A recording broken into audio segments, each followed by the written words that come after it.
Tamale Kawula. And the response is Alafe. Tamale Kawula simply means Tamale, how far? Or what's happening in Tamale. As we can see, it has been cool weather and cool, smooth running since we came to Tamale, the legendary city, historic city, the beautiful city. You're all welcome to this day's event, colleague pharmacists. My name is Yaijo Oseofe. I'm the chairperson of the AGM Planning Committee. On behalf of myself and my president, I wish to welcome all of you. I would want to call every pharmacist who may be hanging by the doors or the wings to come in and join us. We are starting the session, and we wish to apologize for the late start. If we look in our program brochure, we have quite a packed program, so I'm appealing, let us all come into the hall and sit down.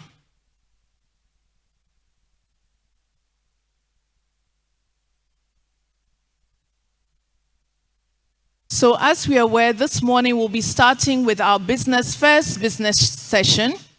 And I would like to hand over to our MC who will be handling the session for us. That is our own Deputy Executive Secretary, Farm Harry Amwani Otri. Harry. Thank you very much, Madam Chair. Please, the ushering team, kindly urge our colleagues standing outside to get seated as we begin the session. So today, kindly urge people to get seated and then help them get a place to sit so that we can begin. So today is the opening session, and the first business session, the business session one. So basically, we are going to receive a welcome message from the chairperson of the planning committee. And then we also receive reports from various stakeholders. You know, there are some institutions or agencies whose work has an important bearing on what we do. And so we have to hear from them. And then that will be followed by a panel discussion of those reports. But before we begin, as has always been the custom, we're going to start the session with a prayer.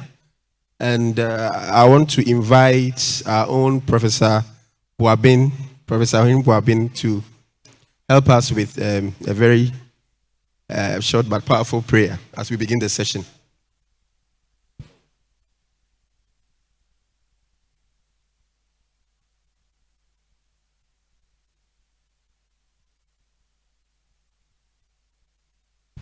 Thank you very much, and thanks for the opportunity. Shall we pray? Let's be upstanding and commit the whole program and the event into the hands of the Most High. Heavenly Father, we thank you for journey mercies, and we thank you for your grace and your presence with us.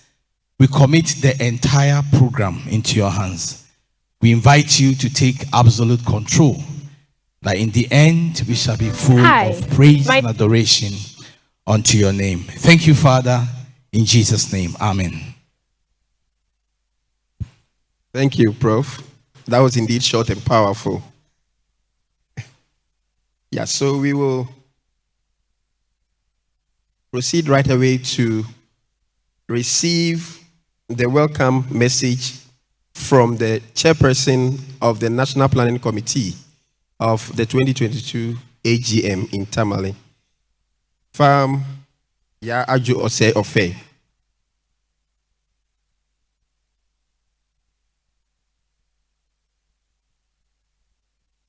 Good morning, colleagues. Welcome to AGM 2022. They say a journey of 1,000 miles begins with one step, and the journey to Tamale 2022 actually began 3 years ago. Finally, we are all here, and it's a great pleasure as the chairperson of the committee to welcome you, whether in person or on our novel platform, Hopin. There is no gainsaying the fact that COVID-19 and other global dynamics have changed the world as we know it. Pharmacy is not exempt. This change and others offer great challenges as well as great opportunities, which if embraced should see our profession advancing. Colleagues, The core business of the AGM, Annual General Meeting, is the Pharmaceutical Society of Ghana's welfare and advancement. And hence this year, our thematic speaker will be delving deep into a topic which is very near and dear to our hearts: optimizing the pharmaceutical workforce in a rapidly evolving world. Our speaker herself is a pharmacist who has ventured into other areas and will touch the topic from a new and diverse angle. I therefore urge every participant in person and online to take an active interest in the opening ceremony, as you do not want to miss the key speech by Mansa Nete, the CE or Chief Executive of Standard Chartered, and other keynote addresses. Every program on the AGM has been carefully chosen and designed to tap into this very critical topic, which is of great importance to us. Therefore, from the morning's opening ceremony through to the novel Great Debate, you will want to be part of the AGM. This afternoon, we'll listen to 4 key speakers, sharp shooters, sharp minds, on whether the rising number of pharmacy graduates is either a good thing or a bad thing. Good in terms of being a gold mine for the practice, or bad in terms of being a landmine for the practice. Tomorrow morning, the Young Pharmacists Group, the largest group and newest interest group in the society, will also meet to discuss issues that surround their practice as young pharmacists. This will be followed by the various practice group sessions, and all of them will revolve around the theme chosen. In the afternoon, science and professional development will meet at a nexus where we all go in for one of the 3 parallel sessions, which focus on our professional development as well as the presentation of scientific research by pharmacists. Colleagues, it is worth remembering that the Annual General Meeting happens to be the highest decision-making body of the society, and therefore it is imperative that you be part of the business sessions. Be present, be it at the first session this Wednesday morning or at the main business session, session 2 on Friday. Be present, let your voice and your vote be heard and count. Though the business, science, and professional development aspects of AGM are core and central, the AGM would not be complete in 2022 as an in-person AGM without the fun, taste, sights, and sounds that characterize this beautiful part of the country. Right from the beginning of the AGM, the planning committee, therefore, has put together an itinerary to suit every taste. From the cocktails dubbed the Kawula and the Amaraba cocktails, through to the concert, open-air concert, with a celebrated star from this part of the country, to a drama night by Roverman, and finally fun and games to crown it all, as well as excursions to view the sites, some of which are even UNESCO heritage sites in this part of the country. We have something for absolutely every taste. As always, the AGM in its unique and interesting form could not have been brought to us without the support of our sponsors and our partners. I would like to use this opportunity to salute them and to thank them for always staying with us and partnering with us, even in economically challenging times. I also salute our guests, pharmacists, partners, stakeholders, and especially our local hosts, the Northern Region PSGH. I couldn't end without thanking my own special AGM consultant and the longest serving chairman of the PSGH, Professor Anthony Almawa. Your help and all your guidance and all the hard work of the LOC has helped us to make this AGM happen. You have all in varied ways come on board to help make this experience to this beautiful part of the country a fulfilling one. Once again, on behalf of the AGM 2022 Planning Committee, I wish to welcome all pharmacists and all our guests to AGM 2022. I wish you a fulfilling and a fruitful stay in this beautiful part of the country. Amaraba, PSGH. Thank you very much, Madam Chair. That was very thorough, and then within a matter of minutes, she has walked us through the entire program for the AGM. And I, in particular, can't wait for the debates. And as she said, this is the highest decision making of the society, this body of the society, and so we must all participate, especially in the business sessions. We will quickly take a message from one of our sponsors, M&G, as we wait for the other Greetings speakers. from M&G Pharmaceuticals Limited. Just to give a brief note about our company, we are basically formulation manufacturers, having two huge facilities at Jamestown, Accra.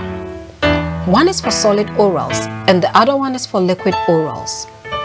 We have been in the system for nearly 3 decades. As we grew, along with us, our manufacturing facility and quality control department also grew leaps and bounds. Right from the inception, our motto was making quality drugs for millions. To share a fact, we are one of the few companies in Ghana having full-fledged quality control department in the pharmaceutical industry. Our quality control department has the latest equipment like HPLC, high-pressure liquid chromatography, which enables us to generate certificates of analysis in-house for all the batches manufactured at our facility. It is because of this quality consciousness from our management and staff, we were able to retain the quality of our formulations in the market all these years. At M&G, we care, we inspire, we respect lives. Thank you.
With over 25 years of industry experience in distribution and wholesaling, as well as retail practice, Unicom Chemist is your trusted partner in the supply of quality and affordable pharmaceutical products for your retail stocking needs. Our product range spans major therapeutic areas including anesthesia products, psychotropics, oncology, and many other parenterally administered products used in hospital settings. We are distributors for major global pharmaceutical companies such as GSK, Intas, Wockhardt UK, and many others.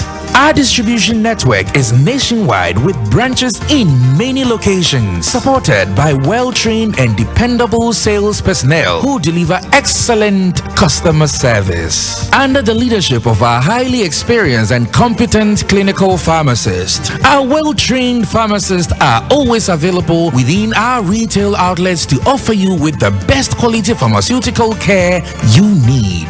You can trust Unicom Chemist to have what you need at any time in our retail pharmacies. Unicom is a sole agent for Floradish, Euferon Blood Tonic, Spetonic, Green Stress, Wockhardt Morphine Sulfate Syrup, and Lozati Throat Lozenges with 7 pleasant tasting flavors. And these are all currently selling at our outlet. Get your stock now. Visit us at our head office of the Kanishi Malam Road or any of our wholesales or retail outlets and experience our high quality and unforgettable customer service. Contact us on 0243 299 454 or email sales@unicomchemist.com. Trust Unicom for quality product and great customer experience.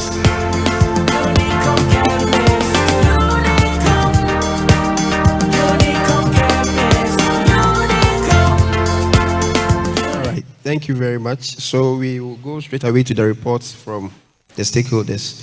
We will take the report from the FDA CEO, and she's being represented by Mr. Samuel Asante Boateng, who is the head for Drugs and Herbal Medicines Registration Directorate. Thank you.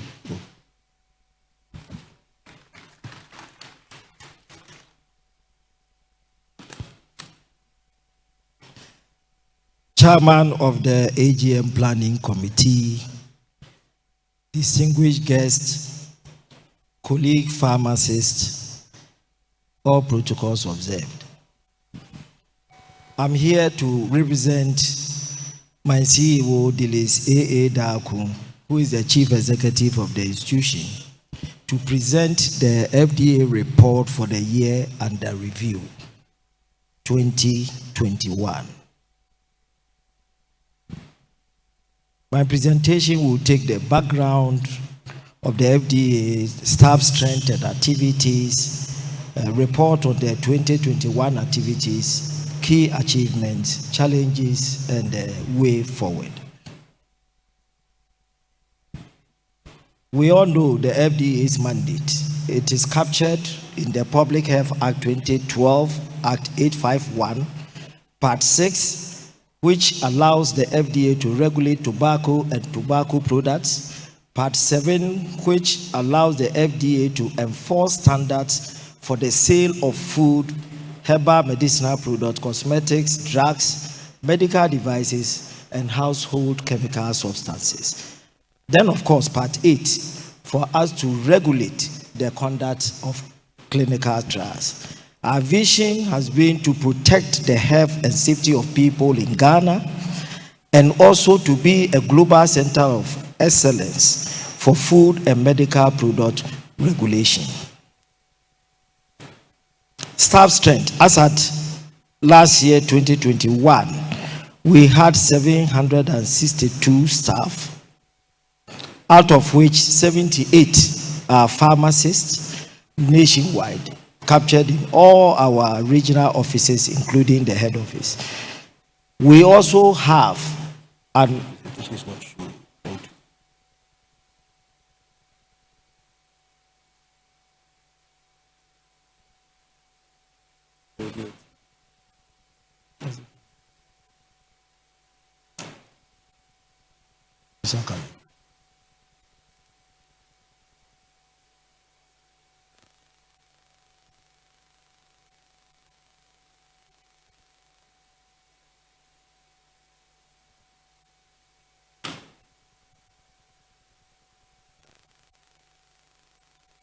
Yes. Our activities were also supported by temporary staff that we have employed, including the NAPCO, the National Service, and all that, making our strength almost to about 1,400. Our activities, as captured from the Public Health Act, is regulation of clinical trials, tobacco control, evaluation and laboratory testing of products that we regulate, product quality monitoring, registration of products, that's herbal medicines, allopathic, veterinary products, vaccines, and other biological products, good manufacturing practice inspection, post-market surveillance, pre and post-approval safety monitoring of products, consumer complaints, and monitoring of advertisements.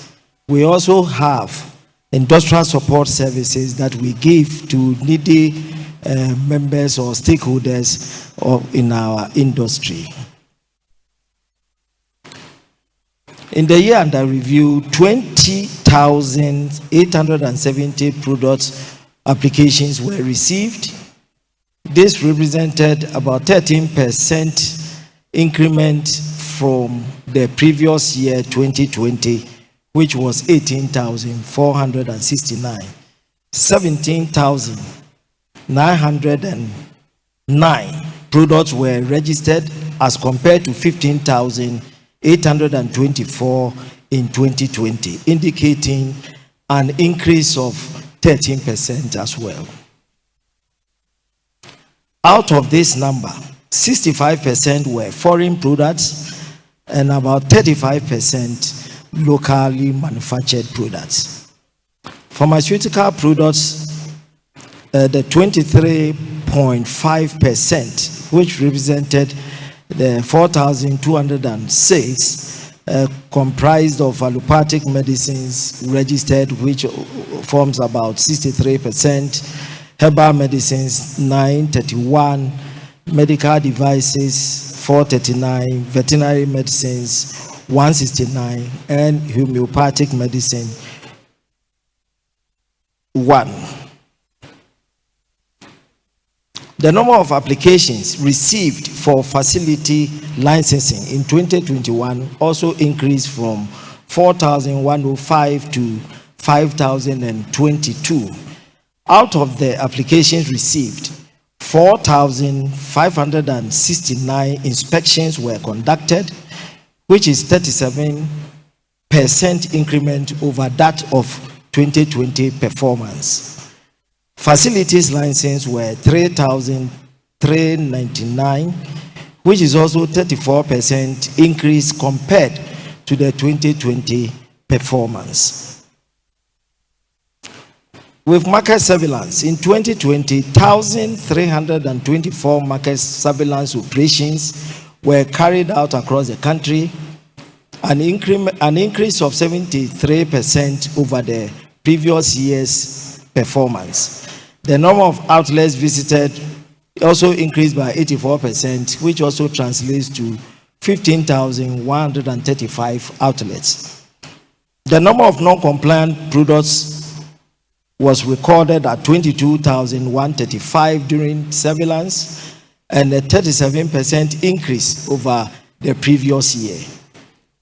The scope of Take Back Unwanted Medicine project, which we launched, that is taking back unused and expired medicines from consumers and disposing them off safely, was also expanded to include Ashanti and the Western regions, resulting in an increment in the number of participating pharmacies from 32 to 136. I beg for the error.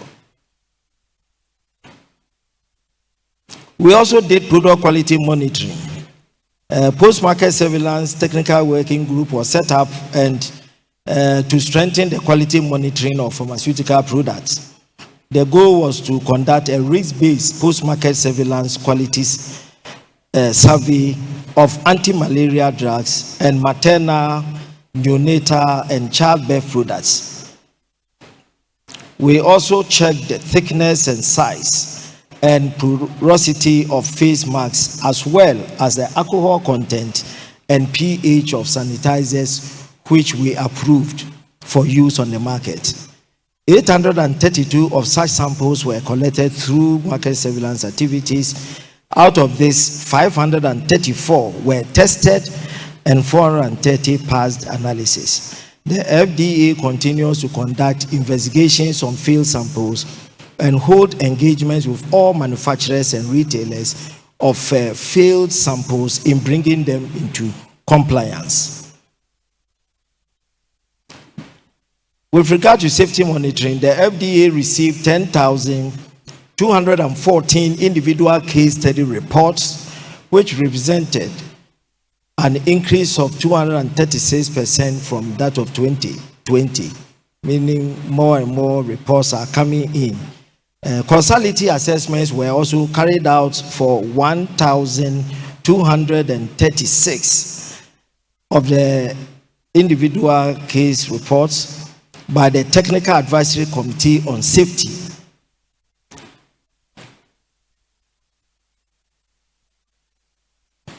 One signal of cord infection, which included laceration and hemorrhage associated with the use of chlorhexidine digluconate gel, was also processed as a signal.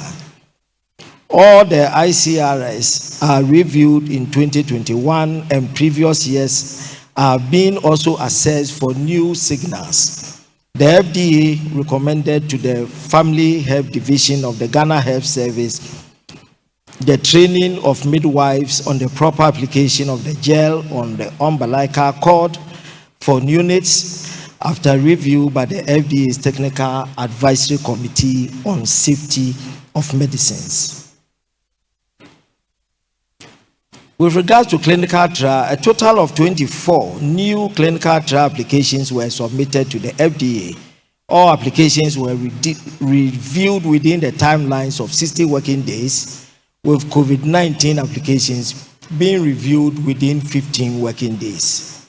19 amendments and 124 additional documentations were received during the year. 241 serious adverse events reports in 2021 was recorded. 9 good clinical practice inspections were conducted over the period under review, with 251 participants being trained. Non-compliances observed were as follows: 3% critical non-compliances, 5% non-compliances with major, and 40% minor non-compliances were observed. A total of 41 permits were issued for importation of investigational products out of 63 applications that were received. The first clinical trial on herbal medicine, Nibima, for the treatment of COVID-19 was also approved within the period under review, and the FDA received the Honorary Excellence Award from, that is government, at the Impact Africa Summit held in Lagos in recognition of FDA's work in clinical trial regulation in the whole of Africa. The FDA in 2020 did a roadmap compliance for our local industries. Out of 26 pharmaceutical companies, 26 pharmaceutical companies out of 30 were either building new facilities or renovating pre-existing ones to become current WHO GMP compliant.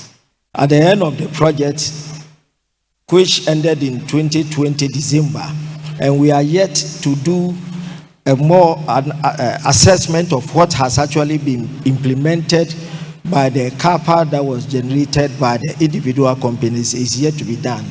The initial assessment was done by the FDA in collaboration with UNIDO, and we are just waiting to see how it will go for us to report on the current status of the FDA.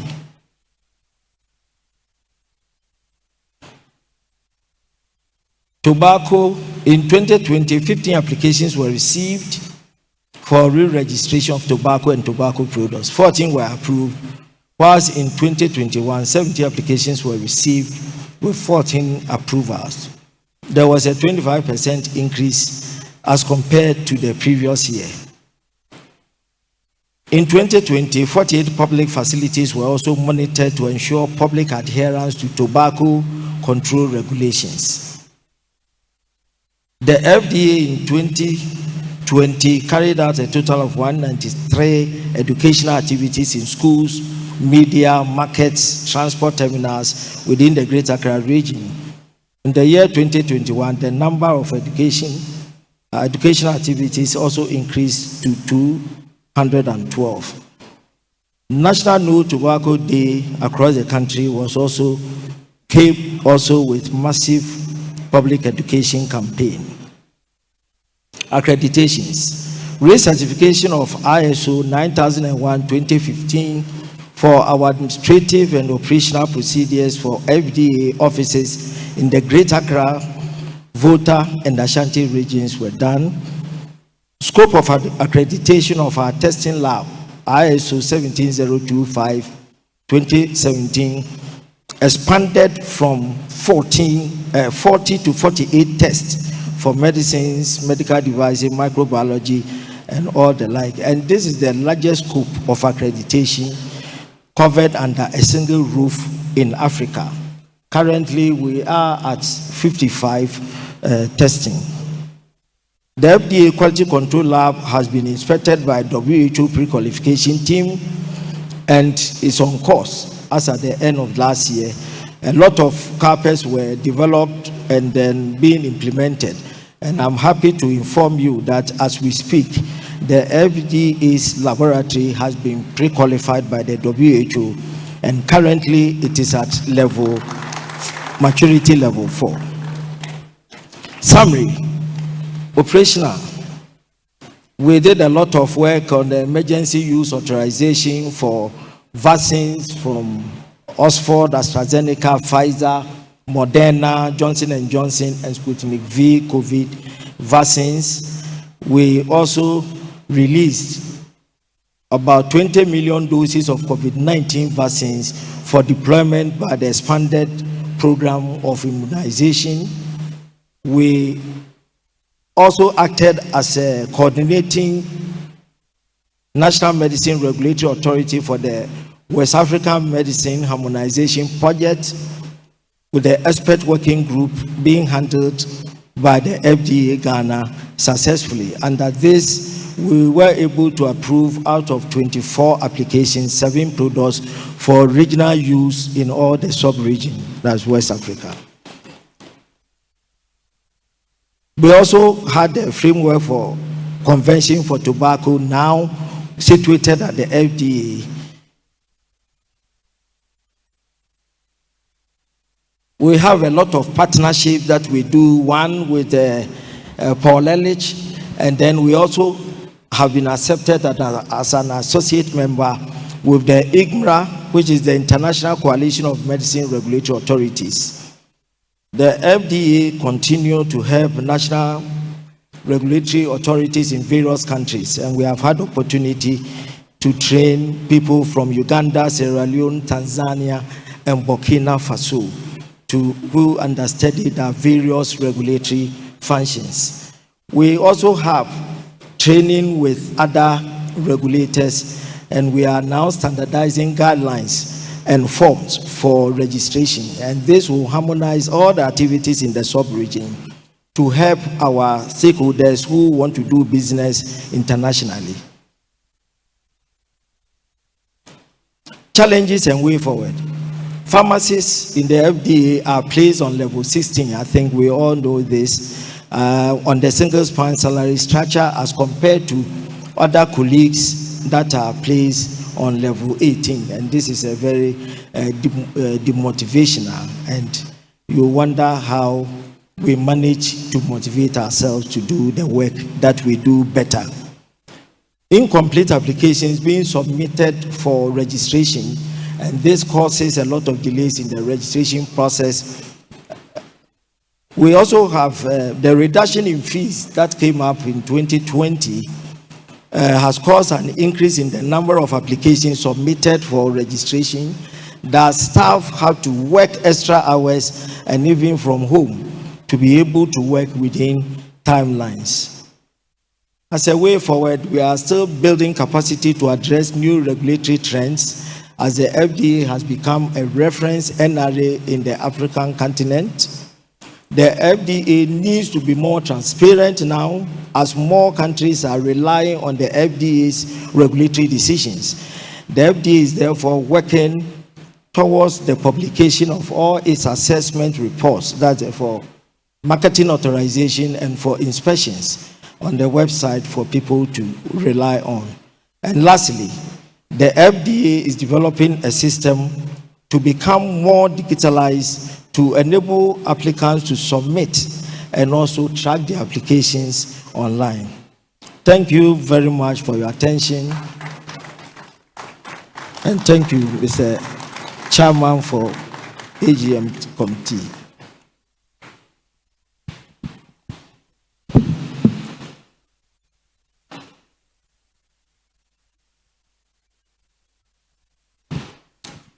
Thank you very much, Mr. Samuel Asante Boateng. So at this point, I would want to invite the moderator for the discussion session, Farm Ernest Abuaje, to lead the discussion of the presentations of the various stakeholders.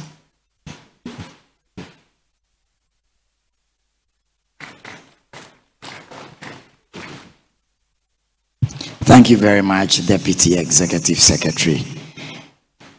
I have been advised by the Planning Committee and SEC that because we are fairly hard-pressed for time and because we've had the advantage and the fortune of reading well in advance all the reports of our critical regulators and stakeholders, we would spend a short time focusing on the core issues we may have in the reports as has been presented. Is that correct? So that's the slide amendment in the morning's program, so we don't run too much into the grand opening ceremony. Thank you all very much. Let's put our hands together once again for the Ministry of Health Rep, the Food and Drugs Authority, the Pharmacy Council, and the Ghana College of Pharmacists, and the Dean's Forum representing the various public and private tertiary institutions training pharmacists. Thank you. So I believe we all have seen and read the reports. Maybe I would start one question to the FDA's rep before I'll take the rest, and then I would welcome one or two from the floor as well. In your report, Mr. Asante Boateng, you made reference to the Drugs Inspectorate Division inspecting 361 facilities. Is that correct? Yes, you said 361 facilities were inspected by the Drugs Inspectorate Division. I was wondering, are these drug manufacturing facilities or what are they? 361. I hope my question is clear. Yeah. The report that we have given is nationwide, and we have people at the regions also carrying out inspection activities. And so this is not limited actually to only pharmaceutical manufacturing facilities. So we have some for herbal, some for cosmetics and other things. So all these things are part of the bulk report that we have for the Inspectorate Division. So it is not only there are about 30 pharmaceutical companies that we have, but it's nationwide, and it includes that for herbal medicines, cosmetics, medical device, and household chemicals. Thank you. Thank you very much. So there are 361 manufacturers of cosmetics, herbal, and all kinds of. Okay, I needed to clarify that. And then sorry, let me just take these two with you, then I'll go. You talked about 22,135 non-compliant products.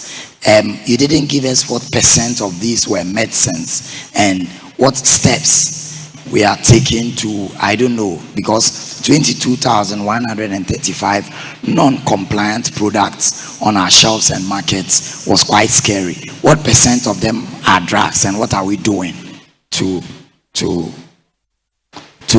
avert, to prevent such huge numbers of non-compliant products? Well, I'm not too clear whether the figure you are quoting is correct from the report. Yes, but I think we mentioned the number of products that are captured as part of the market surveillance activities. And we mentioned the percentages or the quantity that was non-compliant. And we said that we are still pursuing our the manufacturers, the importers, and the shops or retailers who stock those products in the shops. So it's still ongoing. And members here will testify that your shops are being visited for some of their clarifications. And maybe in the para session we'll discuss why the circulation of fake or whatever medicines, we as part pharmacies and pharmacists who patronize anything that is in a black politic. And so it is part of the... Thank you very much. And I think this will be my last with the FDA. You registered 4,206 new medicines. Were they new? You say you considered applications for 4,206 license product renewals, medicines. You give the breakdown. It was 17,909 that were registered out of 20,000 applications. I wanted to know the 4,206 were medicines, 2,666 were allopathic medicines, and the 931 were herbs. Are they new applications or they are renewals? Yes, so these are all new applications as mentioned in the report. But normally, some may still be at the various stages of the registration process. Once dossiers are submitted, when there are non-conformances or issues to be addressed or documentations that are required to support the application, applicants are written to, and it takes some time for, depending on the type of document being requested for applicant to generate and submit it back as supplementary documents. So some are still within and they are pending. Let's put our hands together for Mr. Santeboat and the FDA rep. Thank you very much. Yes. So I would now give the Pharmacy Council's rep, Dr. Amenin. Yes, I'll give him 5 minutes to tell us 5 critical things we need to know, 5 major points from the Pharmacy Council's report, which, let me say again, is not in the conference program, but it's in the governing board reports, which has been shared electronically. Sorry about that. It's not in the conference program, but all these reports are captured in the governing board reports. From pages 190 onwards, you would read all these reports there. Mr. Amenin, 5 key interventions for AGM. Thank you. Thank you very much. I stand on existing protocols and respond to this question on behalf of the governing board of the Pharmacy Council and the registrar of the Pharmacy Council. The governing board, we all know, is a new one.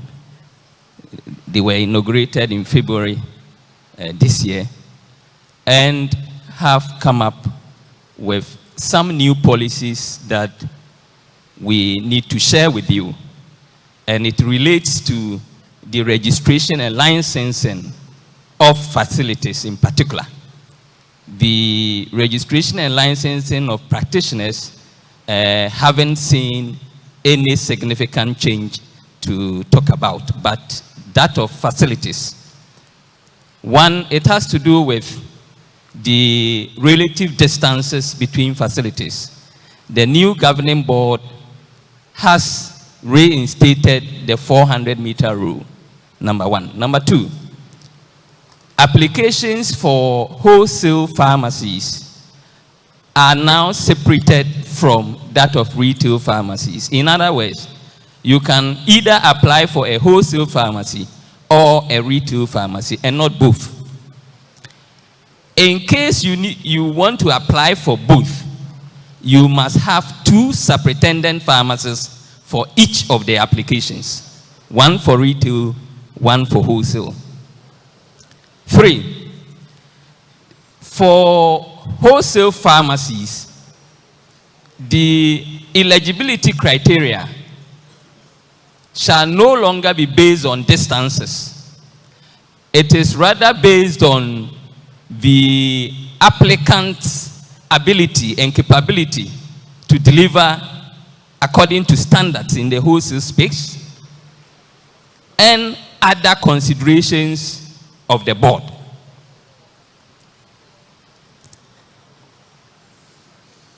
The application forms for pharmacies shall therefore be reviewed. Currently, there is a ban on applications for registration of pharmacies, and when the ban is lifted, a new application form will be developed and published. On the priority direction of the board, the council is prioritizing using digitalization in our services, in providing pharmaceutical services to the population. And based on our mission to ensure that competent pharmaceutical service providers who practice within agreed standards are accessible to the population, we are using digitalization, i.e. the e-pharmacy service deployment, to improve access to pharmaceutical care in Ghana. This platform was launched in July this year, and after the launch, there is a roadmap, a 6-month roadmap to get to full implementation. And I believe many of you will be wondering what is happening so far. A lot is being done. The technical issues, engagements are still ongoing. Currently, as we speak, there are about 44 pharmacies who have been or who have applied to become e-pharmacies. As we speak, only 4 has qualified all the eligibility criteria, and they have been onboarded on the platform, and they are available to provide services on the platform. We entreat owners of pharmacies present here to visit the stands of the National Electronic Pharmacy Platform and get their facilities properly onboarded whilst at this AGM. In addition to that, the renewal of pharmacist licensure and pharmacy business operating permits are all going to be digitalized. And currently, that of pharmacist licensure, you can start from scratch and complete to the end online without coming to the office to do anything. That of pharmacists would also be fully in operation come the next renewal year, that is 2023. So basically, I would end here, and thank you very much for your attention.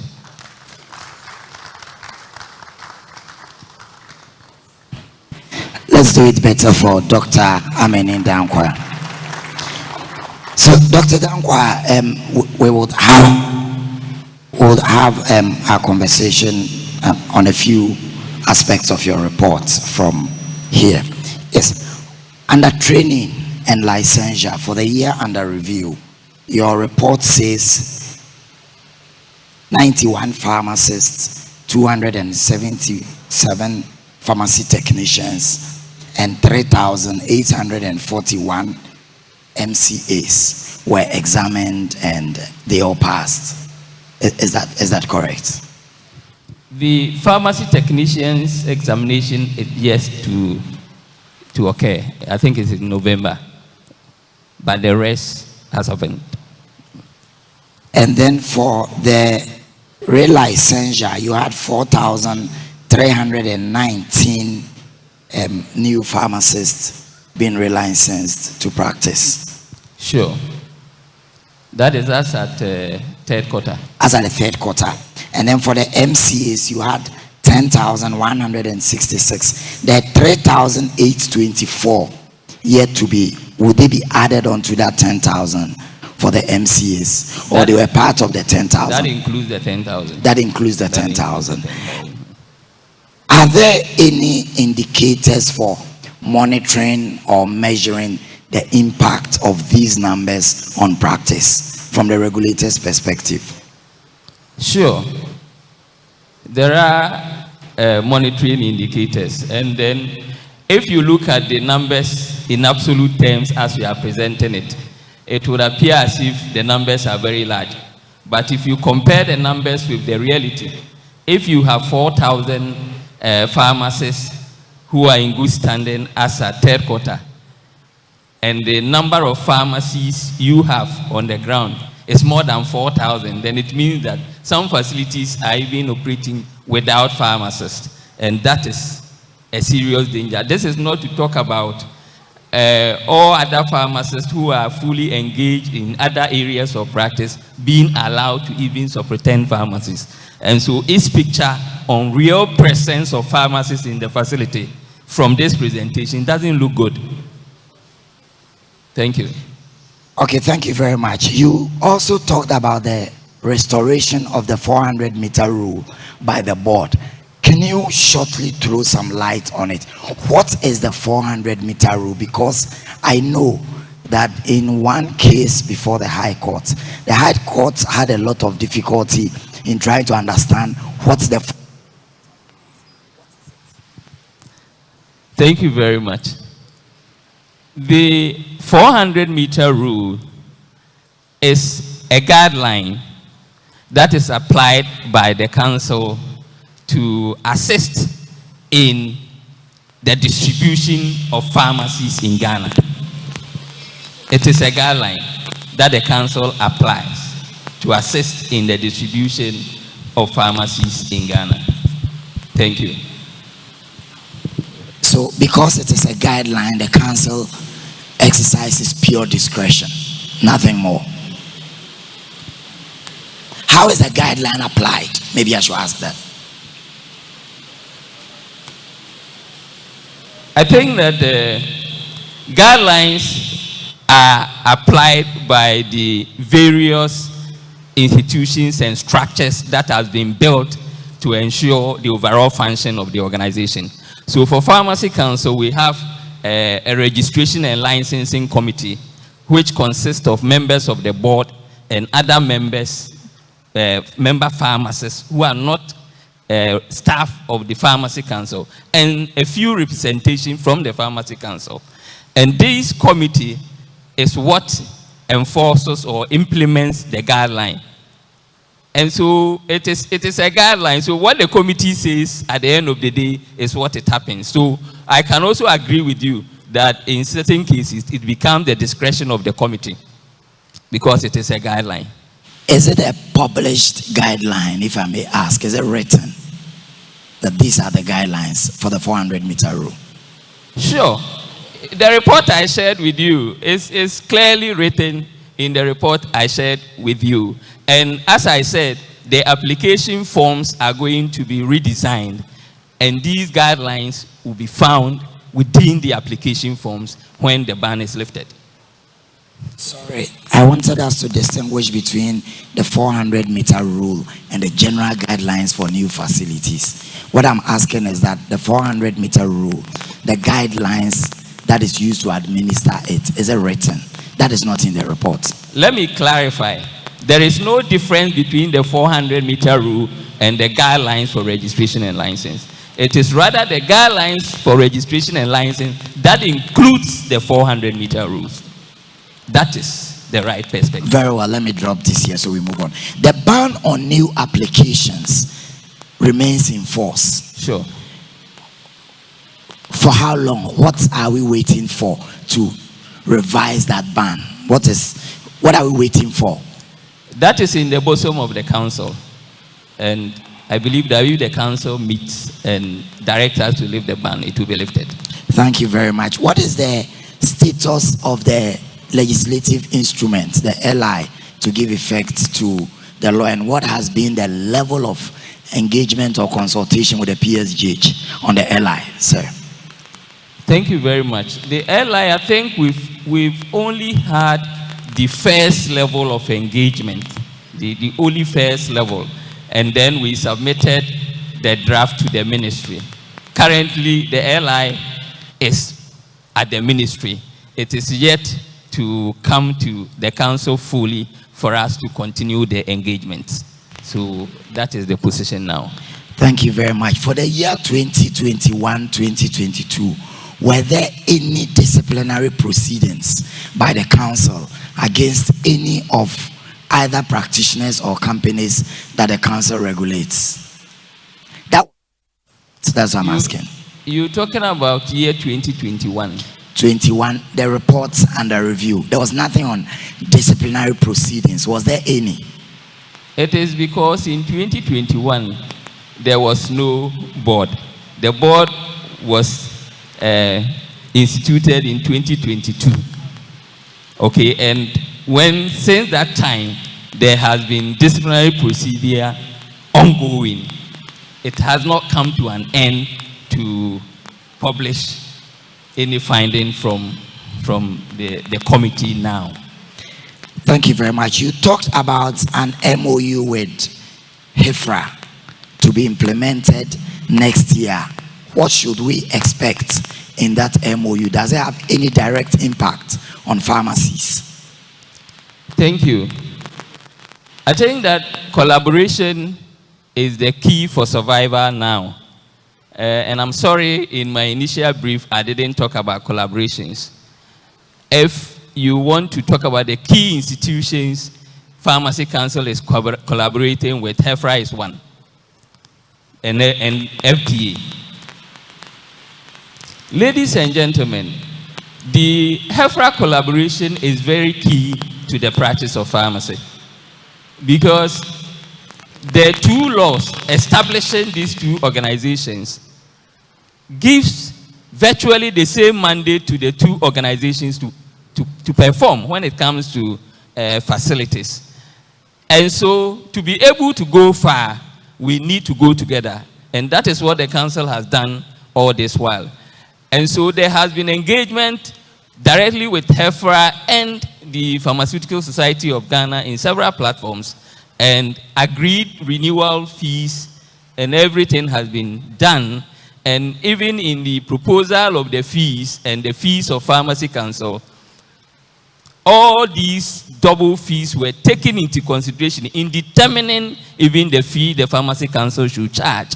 And that tells you how far this collaboration has gone. So in real terms, come next year, are we paying something to HIFRA and something to Pharmacy Council separately or once? What are the implications of this collaboration for us next year? The implications are that when you come to Pharmacy Council to renew your facility, you have the opportunity to fulfill HEFRA's registration requirement right at the council. So at the end of the day, you'll be paying some money to the council and you'll be paying something small to HEFRA at the same time. And so we should expect that next year? Yes, we should expect that. We should expect that. Let's put our hands together for... I must say that this collaboration was at the instruction of the minister. And the Minister of Health is actually keen about this. So it is not an issue of it's the council that is doing something or no, that is not it. It is a directive from above. Thank you. Okay, just a short one before you go.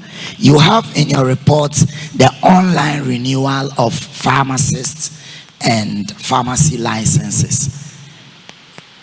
Is it already in place? Have we started or we are yet to take off? Where we can sit home and renew our licenses? Yes, technically it's been done. The issue was the payment system, which is now resolved. So because we have already elapsed the renewal year, most facilities have renewed now.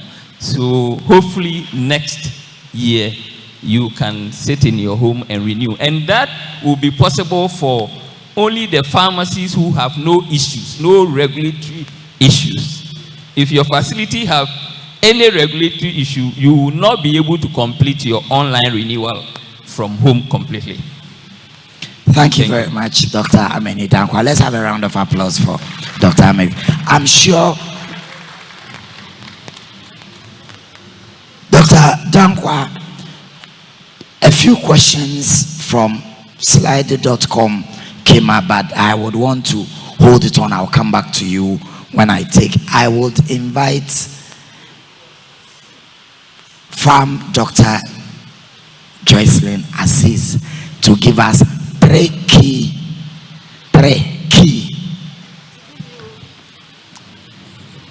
reports from the Ministry of Health in the past year. Let's put our hands together for Dr. Aziz. Good morning, everyone. Hello, can you hear me, please? So, I'm President of the Pharmaceutical Society of Ghana, Chairman of the Planning Committee for our AGM 2022, and standing on all existing protocols. I've been told that I should do this in 5 minutes, so I'll try and speak ex-tempo. The ministry, as you know, sets policies, and these policies are implemented by our agencies, which are the Ghana Health Service, the regulatory agencies, our teaching hospitals, our Christian and health, faith-based organizations. What have we done in the past year? That's the year under review. We've done a lot, but because we are hard pressed with time, I try and touch on some key things. Antimicrobial resistance continues to be a problem, and so we have been doing some work tracks on this very issue. What have we done? We have trained our poultry farmers using biosecurity guidelines to help them administer these antimicrobials in their poultry farms in such a way that the misuse will be minimized. And we've done this in conjunction with a lot of collaborators. The Veterinary Service Department of the Ministry of Agric. We've worked with all the partners in One Health, Ministry of Environment, Science and Innovation, and indeed all of our One Health partners, the Ministry of Aquaculture Development, Fisheries and Aquaculture Development. So these trainings are ongoing. We've also trained our media men because we realize that they have a role to play in this whole menace of AMR. We've trained them on how to communicate information on AMR. We've had a lot of advocacy. So there's a lot going on within the AMR space. I'll move quickly from AMR to something quite technical. As a ministry, we are trying to use documentary evidence to ensure that out of the various options available to us with regards to selection of medicines and other technologies, to the extent that we'll be able to optimize or maximize our health outcomes by looking at all options. So let me bring this to simplify it a bit. We have instituted what we call the health technology assessment, and this involves using, like I said earlier, on documentary evidence. So for instance, if we had to choose between the various COVID vaccines, how would we select the vaccines that would be administered to the good people of Ghana? So we've particularly done some of these HTAs. We did one for COVID. We analyzed all the various options. We came up with the cost effectiveness of the various options, even the way the vaccines will be deployed. And this would inform the EPI program on how to proceed with the whole vaccine thing, not just COVID, but other vaccines.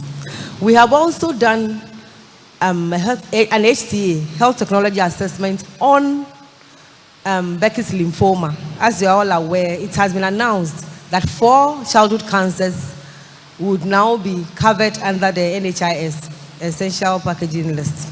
So part of these work that we did has also helped to bring us this far. We are trying to start something on diabetes, which is just in the preliminary stages. Yes. So this is what we are doing. And I must say that we've institutionalized ATS. We have a steering committee, we have a technical working group, we have a secretariat which is housed under my directorate. Apart from this, we are also looking at how we can revise our standard treatment guidelines.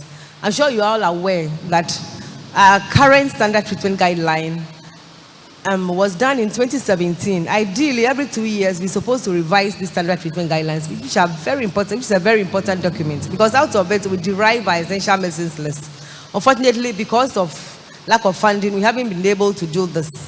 So what we have done is that we've sought funding from various partners, and we have revised various sections of our standard treatment guideline. For instance, the management of postpartum hemorrhage has been revised. And now we are including the use of tranexamic acid and histable carbetocin. We've also revised the management of our sickle cell disease portion of our standard treatment guidelines. I've seen that he's motioning me. So we've done quite a lot with our STDs, and I'm happy to announce that with support from WHO, we'll soon assemble experts to collect all of these portions that we've revised, and we'll try to revise the whole standard treatment guidelines. So for those of you who've been calling and asking, there'll be light at the end of the tunnel. We are working seriously to ensure that this very important piece of work comes to fruition. Indeed, there are several other things that we are doing, but looking at the face of Farm Ernest, I think I'll bring it to a stop. Thank you very much. And we keep on relying on all of you as stakeholders so that we'll be able to raise the bar of pharmacy very high, particularly with regards to policy. Thank you. Thank you. Let's put our hands together for Farm Joycelyn Aziz, the Chief Programs Officer. Thank you so much, Madam. We'll take Pharmacist Yvonne Irinchiwa Esiku, our former Vice President and Rector of the Ghana College of Pharmacists, as she gives us in 3 minutes this time 3 key directions of the Ghana College. Put your hands together for former Vice Presidents. Thank you very much. Mr. President, I'd also like to stand on existing protocols. And I'm told 3 points, so I'll be quick. As the college that is mandated by an act to train specialist pharmacists, this is something that we take very seriously. And our focus is the candidates and the skills they acquire at the end of their training. We expect that they'll come out as specialists and also as people who are able to get to the position of consultants. So as members and fellows of the college, we do update lectures, they go into residency, we collaborate with various institutions, and we visit the residency sites from time to time to ensure that what we are looking for both parties is what we are getting. We also are mandated to do CPDs. And for that, over the last 2 years, one of the things we've done is training of pharmacists as asthma managers. We've also done training of pharmacists in the handling of chemotherapy medications. And I must say that with this training, we've trained pharmacists from both Ghana and outside the country, in the West African sub-region. So we've had pharmacists coming from Liberia and Sierra Leone for this training. We are also doing, I'm sure most of us are aware of it, if not all, the pharmacist vaccinator training. And we expect that very soon the minister will launch the guidelines for pharmacies and pharmacists' involvement in vaccination. We also do first aid training. I must say that the first aid training is incorporated into the vaccinator training, but they are all those who go through it are certified separately. With respect to research and policies, we have launched the GCP journal, which is a peer-reviewed journal, and I am sure that for those of you who have had the opportunity to look at it, you'll agree that the quality is way up there. We have also introduced and have been doing the masterclass series, which is designed to help pharmacists who have some research or any kind of work that they want to show, to give them the skills and competence and the confidence to share that with everybody. We have an interactive website. If you need any information from the college, go there. If you have any comments on what we should be doing, you can let us know and we will follow up on it. We also are engaged at various levels. Please, there is one thing I must say. I can see from your face, as Auntie Joycelyn could also see, that we have to. We have approved guidelines for fellowship by nomination, and it is available on our website. And we currently have a collaboration with the College of Health Sciences to do joint qualifications, so that if anybody registered in the Ghana College of Pharmacists, you wanted to do a membership, you have the opportunity to come out with a joint qualification of membership and an MPhil or a fellowship and a PhD. We have collaborated on various levels, but Council, thank you very much. Thank you very much, the Rector of the Ghana College. Let's put our hands together for Mrs. Yvonne Irinchua Eseku. We'll take the last one from the Dean's Forum. Professor Isaac Esiedu Jeche, the Dean of the University of Ghana School of Pharmacy, will brief us on what's going on in the faculties. Let's put our hands together for Professor Esiedu Jeche. Thank you very much, ladies and gentlemen. And whilst I wait for the IT, okay, standing on all protocols, I'm presenting on behalf of the 7 deans of schools of pharmacies in Ghana. Our reports are there already, so I'm bringing out our main challenge that we have upon much discussion. Oh, IT, I thought you by now.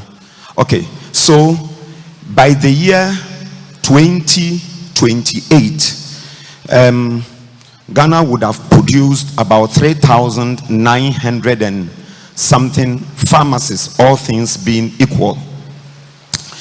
This is a huge number, and we have to ensure that as training institutions, quality is not compromised.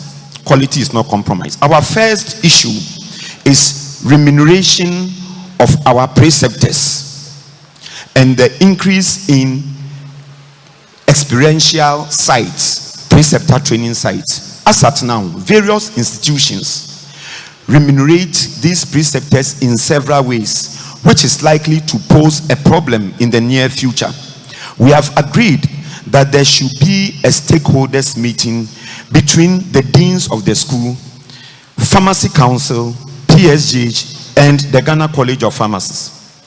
Probably there should be an agreement of a fixed amount of money based on the number of students each individual has to be paid into a general account, and then this will be distributed in several ways to these preceptors. This will eliminate problems that we are anticipating, which is likely to compromise on the quality of the training.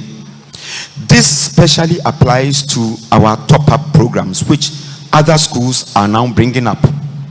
Now, when this happens, then we believe that there will be some form of uniformity. The second aspect is with regard to regularizing the curriculum.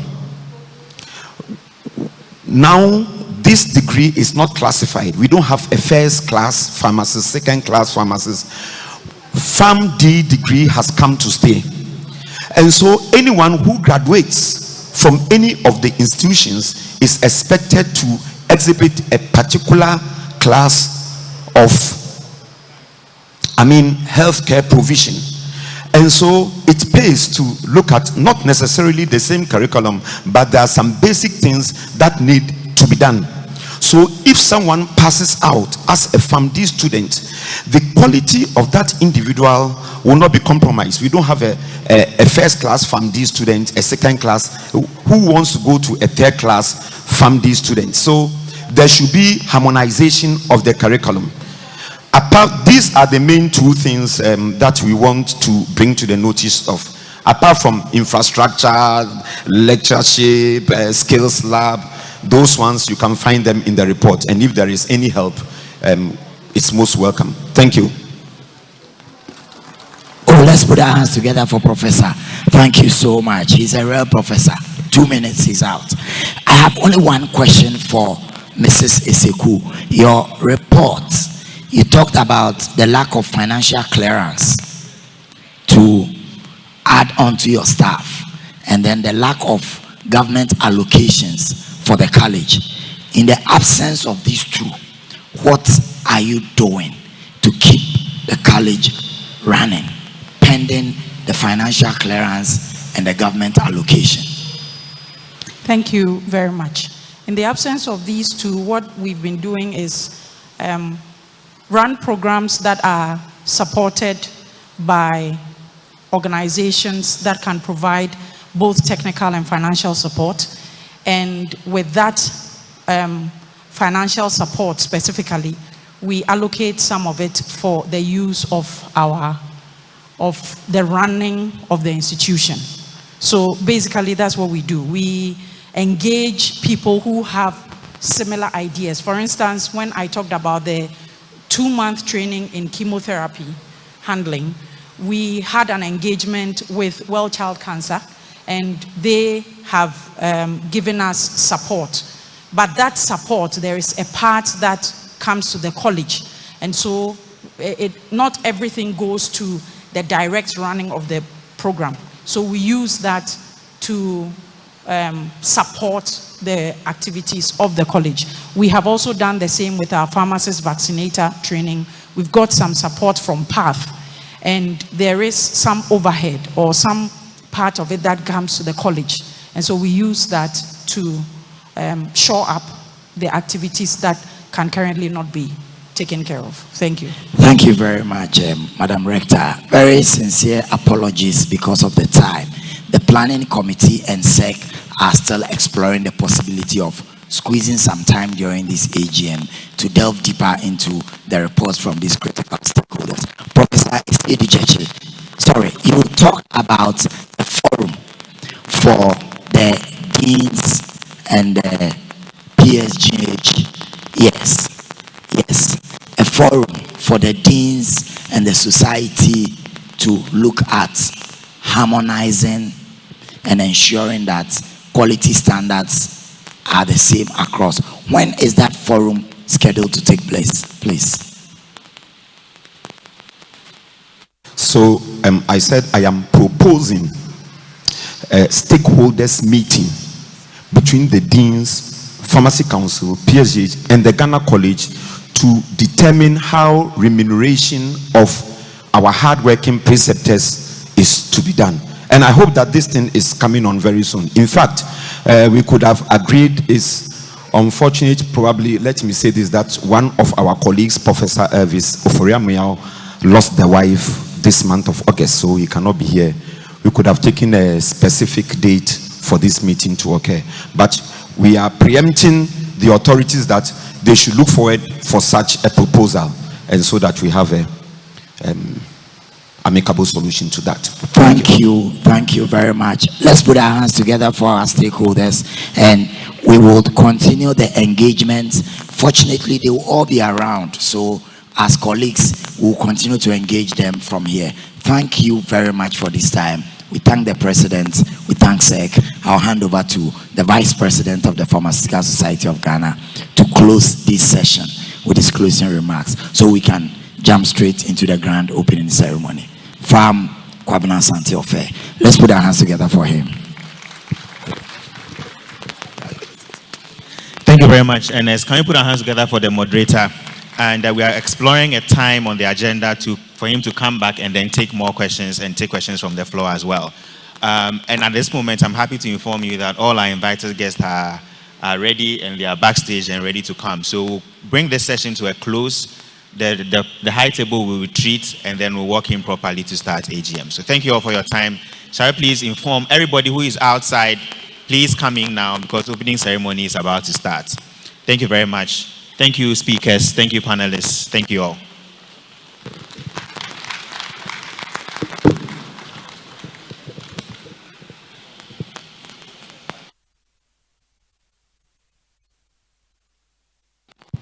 Good morning, distinguished guests. May I ask that you please move forward a bit? We're just about to start the program. Could you please move forward and fill up the seats in front? Thank you. Those at the back, please just move forward a little bit for us as we prepare to begin the program.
Feel welcome, realize that we are in the northern region of Ghana. Fantastic. Thank you very much, Tangma Cultural Troupe. So I'm sure you've noticed the very beautiful fair lady that I'm blessed to stand by, right? Somehow they gave us some responsibility to steer this meeting and see us through to a successful end. My name is John Kafui Kwame Klu. I'll be your co-MC alongside. I'm now Kylie Adamafio Mantiao. I'll also be your MC for the day. Fantastic. Ladies and gentlemen, without further ado, shall we welcome the Northern Regional Chairman of the Pharmaceutical Society of Ghana, FAM Dr. Amos Adapalala Bugri, to give us the welcome address. A round of applause for Dr. Adapalala. Thank you.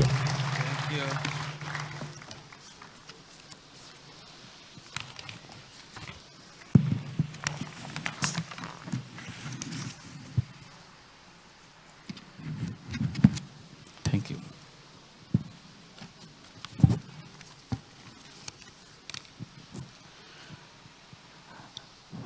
Good morning.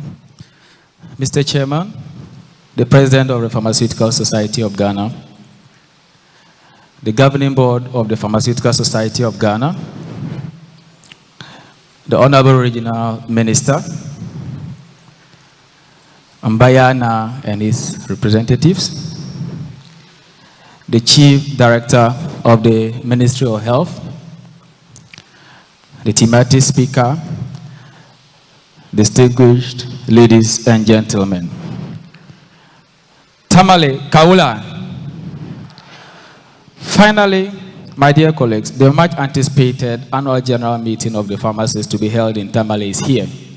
It has been long wait for over 14 years since we last welcomed you, our noble colleagues, to this blessed part of the motherland.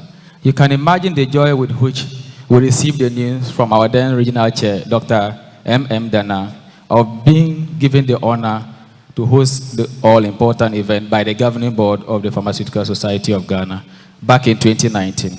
We have had to dine with mother patients as a society and join hands with every other individual in this country, whilst at it, to face a common enemy, the pandemic, as we have never seen in our lifetime. We have fought a good fight. We have waited enough. Now we are physically here. AGM is back in Tamale. It has been a realization that sank in a bit late as to the gravity of the responsibility placed on our shoulders as new executives, but one which we have braved through. For this year's AGM to be held as one with hybrid, being involved remotely in addition to those who are physically here. It has additionally given us an opportunity as pharmacists, especially those who qualified over the past 3 years, who have not yet experienced any form of in-person AGM, to finally do so. We aim and we have worked to ensure the best of impressions, even more than the ones we made in 2008, as what we will return home with. Optimizing the workforce, the pharmaceutical workforce, in a rapidly evolving world is the theme for this year's AGM, and one that readily resonates the status of pharmaceutical services in Tamale, a northern sector of this country. Indeed, the demands of our time, the age of digitization, has warranted the pharmacists to go beyond traditional modes of services to optimize pharmaceutical care in the Ghanaian society. The capacity and skills of pharmacists are being improved yearly to match the demands for optimization of care for the Ghanaian patient. The strain, however, still exists in large parts of the country and various institutions where the pharmaceutical workforce is highly inadequate. for the kind of impact expected of us in the healthcare system. As fate would have it, we have ourselves in one of the regions with the lowest numbers of pharmacy personnel, and we have this AGM which will resolve some fears and reservations on practices and investment in the pharmaceutical sector in the northern region.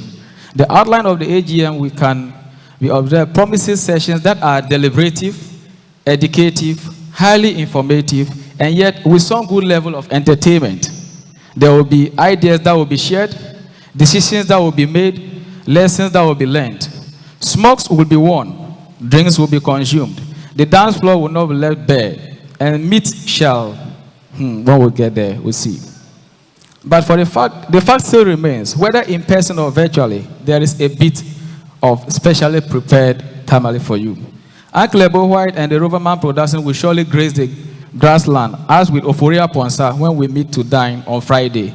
Not forgetting the post-AGM tour prepared for us to see and experience for ourselves the stories we have heard, the pictures and videos we have watched of the biggest natural reserve in the country and other tourist attractions the North have to offer. Alternatively, some quality time can be spent at the forecourts of Magnolia AstroTurf, where both indoor games like Ludo, Owari, Monopoly, and the rest, and outdoor games like volleyball, basketball, and swimming are in store for those who opt for it. Let us endeavor to open our minds and ourselves to the various opportunities and possibilities this AGM will bring our way. Be with us, stay with us. We embrace all this week, and the city has prepared for us. On behalf of the local organizing committee members, the National Planning Committee, the PSGH Northern Region, I bid you all a very welcome to Tamale AGM 2022. Amaraba. Tamale Kawula. Thank you.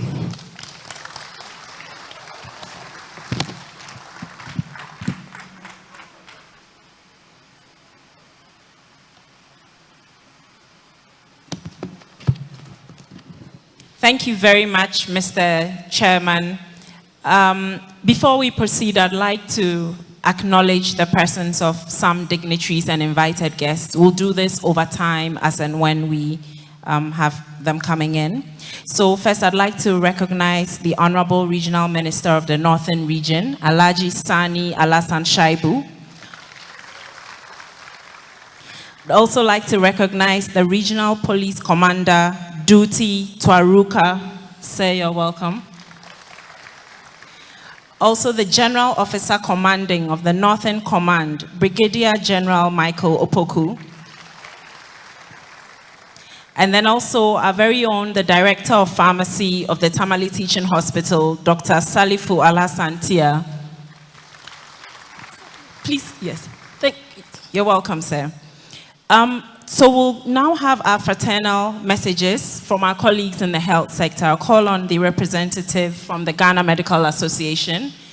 If a representative from the Ghana Medical Association is here, we would take the fraternal message now. After the Ghana Medical Association, we'll have the Ghana Registered Nurses and Midwives Association, and then the Ghana Bar Association, and then the Ghana Chamber of Pharmacy. So please, a round of applause for the representative from the GMA.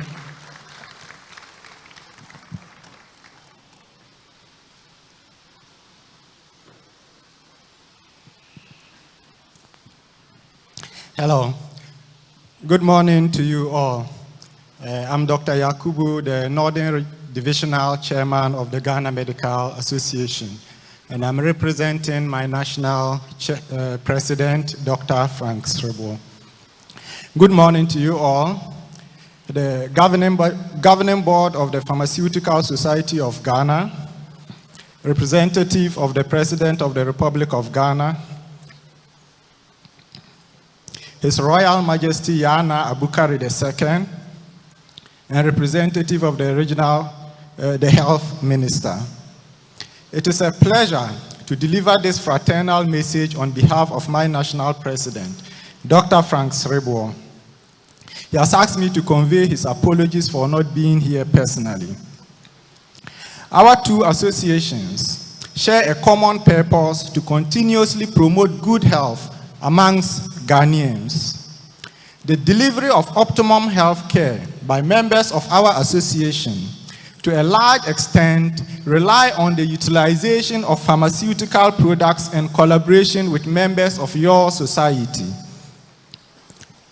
Pharmacists and the pharmaceutical industry has played a leading role in combating disease in the world through innovation and the development of drugs and vaccines. The most recent example being the rapid development of COVID-19 vaccines, which has, to a large extent, helped the world deal with the COVID-19 pandemic and enabled us return to our normal lives and break free from lockdowns. The two associations also believe and are committed to partnership and collaborations with other groups for the common interest of promoting optimal health for humanity, being friends of the human race. That is borrowing from your very motto, Amicus Humani Generis. It is in this spirit that the Ghana Medical Association and its members have had mutually beneficial collaborations with your members. The most recent being a memorandum of understanding we signed with Roche Pharmaceuticals to combat non-communicable diseases, especially cancer. The theme for your annual general meeting, optimizing the pharmaceutical workforce in a rapidly evolving world, is apt and consistent with my president's belief that more focus should be paid to our respective membership to ensure that they are well equipped and prepared to deliver on their mandate in a rapidly changing world. If anything, the COVID-19 pandemic has taught us how rapidly things can change, calling for innovation and adaptation. On this note, we from the Ghana Medical Association wish you well in your annual general meeting and wish you peace and harmony. Thank you very much.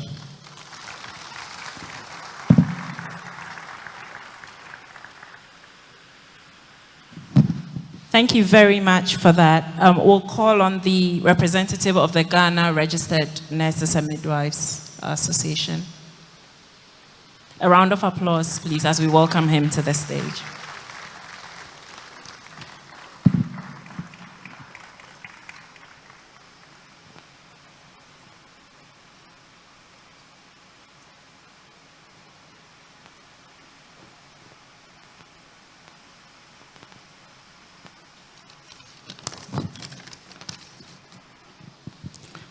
Good morning, ladies and gentlemen. Permit me to stand on the protocols already established by previous speakers to say good morning to the people on the high table. My name is Abukare Al-Hassan. I'm the regional chairman of the Ghana Registered Nurses and Midwives Association, and I stand on behalf of our national president, Mrs. Perpetual Ufori Ampofo. On behalf of our president and the entire membership of the nurses and midwives in Ghana that constitute our membership, I bring to you warm felicitations on this occasion of your AGM. It is our hope that you will use this important occasion to reflect and discuss important issues that will lead to improving the quality of care that we provide to our clients across the country. We all know the roles and the crucial position of the pharmacists in the healthcare system, and we also do know that at nurses and midwives, being the biggest and the largest working group in the health service, we need to work close to each other if we have to deliver quality, good care to our people. We also hope you will use the opportunity of this AGM to discuss pertinent issues that will go a long way to better the lot of our members especially those in the public sector in these challenging times of our country. We assure you of our continuous partnership at all times, that the association shall always collaborate with you in order to do things that will inure to the benefit of the citizenry. On this note, we wish you a fruitful AGM and hope that you have a successful deliberation. Thank you.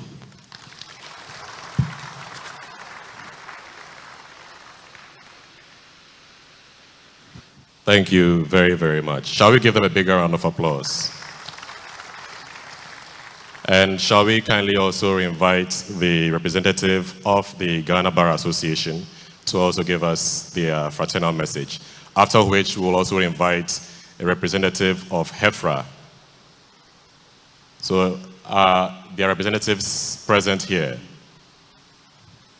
If not, shall we invite the representative of the Ghana Chamber of Pharmacy to give us their address? Okay, sorry. So we have the CEO of HEFRA. A round of applause to welcome the CEO.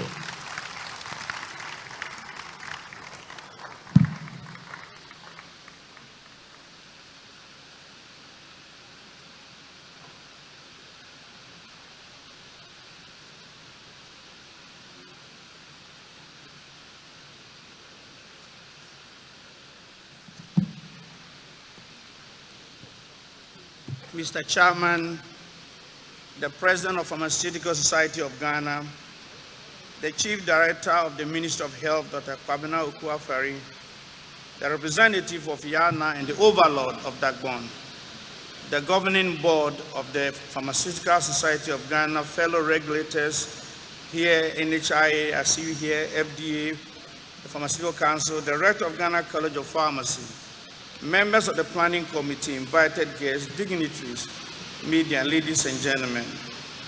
I'm honored to be invited to join all here today on the occasion of your annual general meeting of the Pharmaceutical Society of Ghana, under the theme, Optimizing the Pharmaceutical Workforce in the Rapidly Evolving World.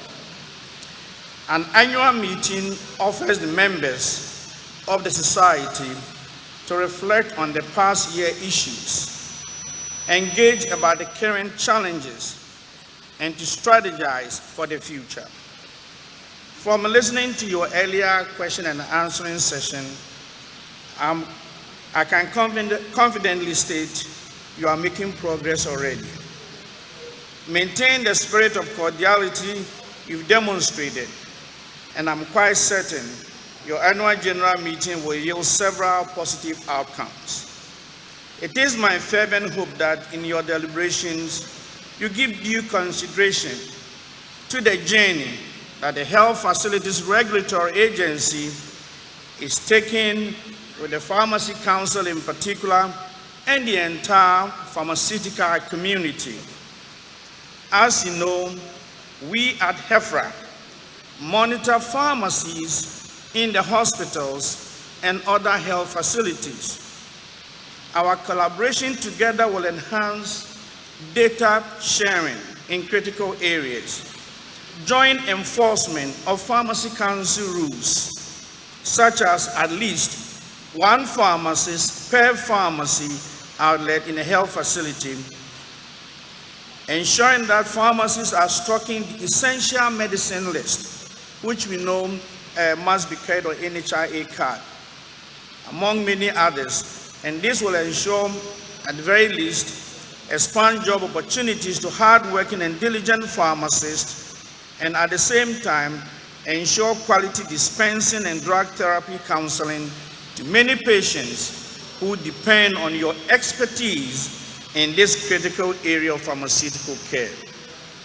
Additionally, some of the pharmacy outlets want to provide clinical care, such as malaria testing, glucose testing, vaccination, first aid services, BP monitoring, many more. HEFRA can assist in securing the necessary licenses offer guidelines for the needed care, joint monitoring, and even training in these areas. So I'm hopeful that working together, we can achieve more than pursuing separate paths. So as I conclude my remarks, there is no doubt on my mind that our joint efforts will strengthen each other to ensure quality care delivery, adoption of best practices, attainment of the universal health care coverage through equitable access to care, and sustainable public and private health care financing. Enjoy your annual general meeting. Thank you very much.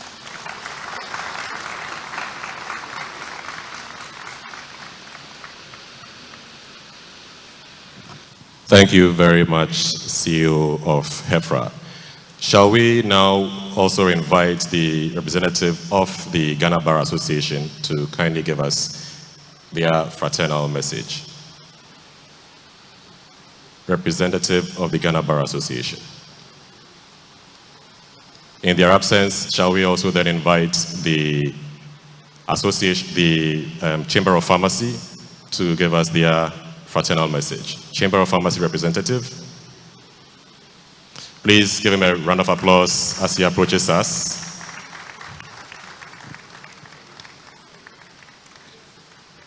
A round of applause once again. Something I learned early on is that when your speaker approaching the stage notices that the speeches, the applause ends, he also stops midstream. And that also means that the program cannot continue. So please, going forward, when we invite a guest to speak, let's kindly keep the applause going until the person speaks. Thank you very much.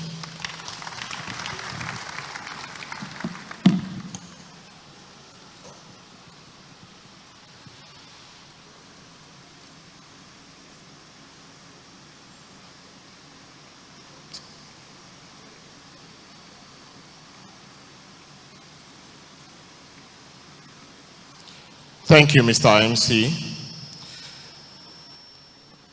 I wish to be permitted to stand on the existing protocol to deliver this speech on behalf of Mr.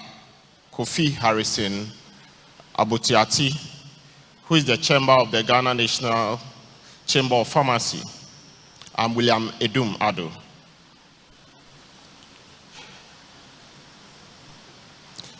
On behalf of the National Executives Council and members of the Ghana National Chamber of Pharmacy, that's the chamber, and on my own behalf, I send you warm fraternal greetings on the occasion of your annual general meeting being held here in Tamale under the theme, Optimizing the Pharmaceutical Workforce in a Rapidly Evolving World. We find this theme very apt at a time when the whole world is recovering from an overwhelming COVID-19 pandemic, monkeypox, Maybach, viral infections, and other very dangerous diseases that have transformed the way we conduct healthcare and relate to each other. The contribution of the pharmacist as a frontliner in the COVID-19 pandemic and other epidemics have been phenomenal and is worthy of commendation. Experts have projected that the world can be struck by other pandemics and that the need to stand prepared at all times must be on the forefront burner in all scientific and technical discussions. The value chain along which pharmacists work is so diverse, and hence equipping the pharmacists and support staff and the eventual optimization of the pharmaceutical workforce is very important now and into the future. The vision of the chamber is to be a unified voice to champion pharmaceutical excellence in Ghana. Our core mandate is to work to affect pharmaceutical businesses in the pharma industry space positively.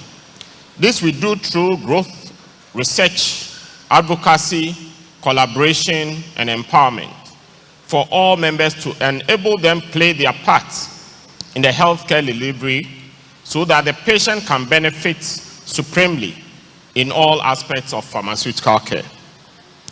Our advocacy efforts connect with other stakeholders who share similar aspirations for positive business outcomes.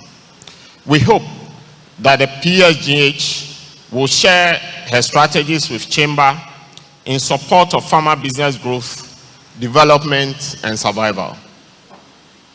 The Chamber has commenced the creation of a pharmaceutical park to accommodate interested pharmaceutical companies who desire to have a clean, controlled, and organized environment for resource sharing, economies of scale, and easy WHO pre-qualification. The Chamber has signed an MOU with LMI Holdings for a 150-acre space in the Dawa Industrial Enclave for the establishment of the National Pharmaceutical Park. This intends to support the President's initiative on local pharmaceutical manufacturing so that Ghana will become the pharmaceutical hub for West Africa and Africa. Mr. President, distinguished ladies and gentlemen, the subject of healthcare financing and at a time where the economy is so challenged is a dicey one. However, it is important that we state the plight of our members in their dealings with the National Health Insurance Scheme, NHIS. The payments to service providers and the eventual payments to pharmaceutical manufacturers, importers, and wholesalers has to improve. The payment cycle has to measure up to prevailing economic conditions so that the businesses of our members can be sustained. Our proposal is for the NHIS to pay facilities within 60 to 90 days to enable planning and compliance with contractual obligations under the pharmaceutical supply chain. The predictable payment cycle will also ensure good management of our resources to cover for macroeconomic challenges. Currently, the inordinate delays in payment from the NHIS to service providers and its concomitant delays in payments to manufacturers and importers is hurting our membership so badly, and this has to be checked by ensuring fixed exchange rate over guaranteed periods for pharmaceutical imports for production and local consumption. A recent study conducted by Chamber also revealed that there is a huge indebtedness in the pharmaceutical supply. While NHIS and other public institutions are not paying suppliers on time, customers in the pharmaceutical supply chain are also not paying on time for their supplies. Chamber is therefore advocating through Bank of Ghana for the provision of credit information on all customers to all credit bureaus licensed by Bank of Ghana within 72 hours. Referent Credit Reporting Regulation 2020 LI 2394. Chamber will need the support of PSGH in this advocacy plan so that pharmacists in business can remain in business. Mr. President, distinguished ladies and gentlemen, let me in my conclusion acknowledge without equivocation that the PSGH is a formidable society, blessed with members with incredible skills mixed for the entire pharmaceutical value chain. Mr. President, you have the men and women to do the job pharmaceutically, and I salute you for the quality human resources under your umbrella. This makes your society one of a kind, and we commend you for who you are and what you do for Mother Ghana and Africa. The current elevation of Ghana FDA to WHO pre-qualification status of Ghana FDA, headed by an astute pharmacist from Deleuze Darko and staff, is just one of the many areas pharmacists in Ghana are excelling. We are hopeful that your deliberation will address the burning concerns of the pharmaceutical workforce, and that will help to structure and better create an investor-friendly environment for pharmaceutical business to thrive in Ghana and Africa. Ghana National Chamber of Pharmacy wishes you fruitful deliberations, and grant you all travel mercies to your various destinations. God bless us all. Thank you.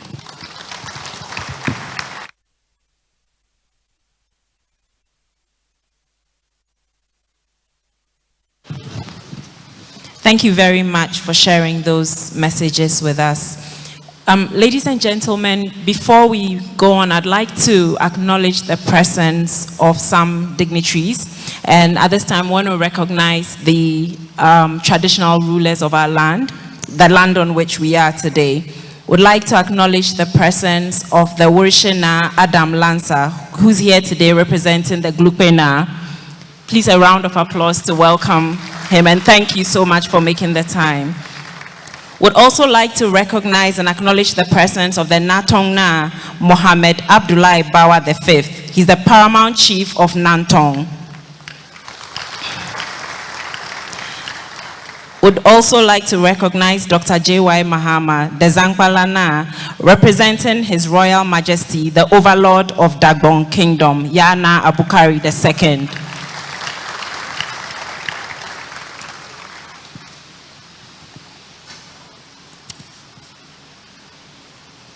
Ladies and gentlemen, this is actually a very exciting point for me. You know, for those of us who come from the South, we don't really have so much access or opportunity to meet leadership, especially traditional leadership, from the North. All I ever heard or all I ever got to know about the Northern leaders was the overlords. And today I have an opportunity to introduce the Overlord of Dagbon, who is a special invited guest. So I'll take the opportunity to read to you his brief profile, and then I'll also invite our own colleague from Abukari Issa to do same in Dagbani, because it is culturally right. So let's kindly take a listen. A profile of His Royal Majesty Yana Abukari the Second, King and Overlord of Dagbon. His Royal Majesty was born and bred in Yendi, the capital of the Yendi Municipal District in the northern region of Ghana. He was once a renowned trainer for bullocks herders. He trained several people across the 5 northern regions until he ascended the throne as the chief of Pungpano, a small town not far from Yendi. In November 2011, he was graduated to Savelugu as the paramount chief of Savelugu traditional area. In the year 2019, he was made the king and overlord of Dagbon Kingdom. As the king and overlord, he has spearheaded many projects in his community in the areas of agriculture, education, consolidation of peace, provision of water, and other amenities. Personally, His Royal Majesty is into agriculture, and he is the ardent believer in agriculture as the wheel of progress to turn around the economy of Ghana. For those of you who never knew, now you know. Shall we now invite our own colleague from Abukari Issa to do same in Dagbani to adequately introduce the Yana, who will be represented today by one of his chiefs. So from Abukari Issa, thank you. A round of applause for Farm Abukari Issa as he also approaches to do the introduction, after which we would then invite the speech by Dr. J.Y. Mahama, who will be speaking on behalf of the Regent of Dagbon. Thank you very much.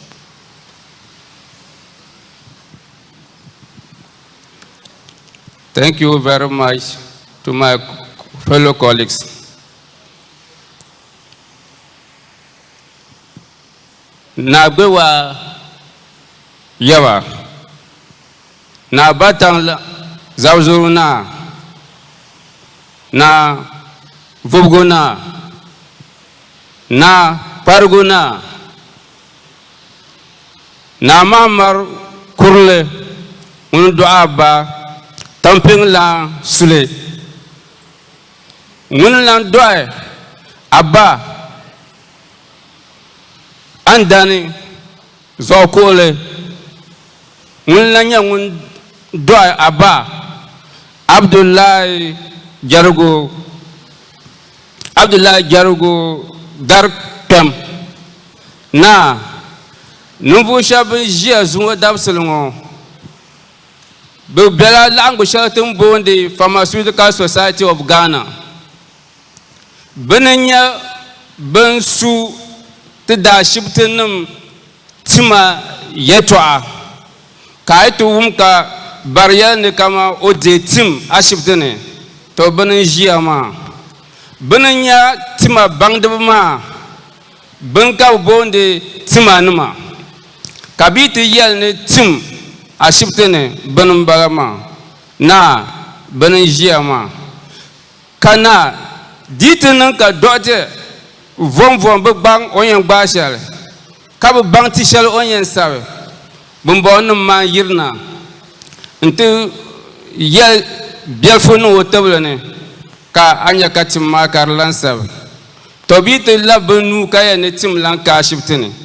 to anya ka barma ya na haya yaya bun kana shibtama na tim ka ashibtalane benen jia ma dozo be yila bawani ya kanama tungbango zaha be bela be puni bun ka ti siketum no zo dabsulungo no zana tungbanne ka di fila hal zanchang al zumma dale ka lahbashal dimbiane ka zanti be mama kala ko yin te ba bin ba sha dozo be yul ka bondi Pharmaceutical Society of Ghana ka bondi ba te silmani ne pharmacist ay geltung ban yang zo katinya ka drugstore ku je karnya la be tirlatim ni mani to bumbon ma bu fukum sim paraso ka zo dabsul ka kana tangban ne te di fira na ne sontu.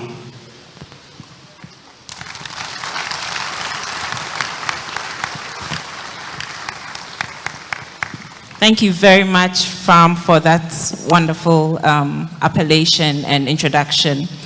Would now like to call on Dr. J.Y. Mahama, who will be delivering the speech on behalf of His Royal Majesty Yana Yakubu II. Please let's recognize him with a round of applause, please.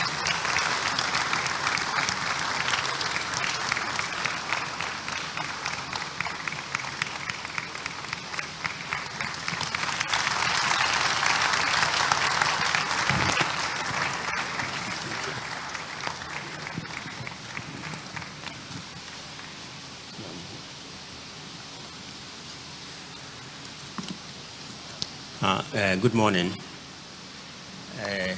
As has been said, I'll be reading the speech of Ndanyana. So I quote.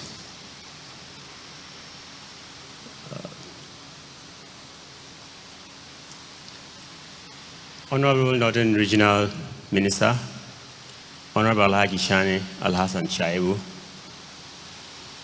the representatives of the Minister of Health, Honorable Kweku Ajimanwenu,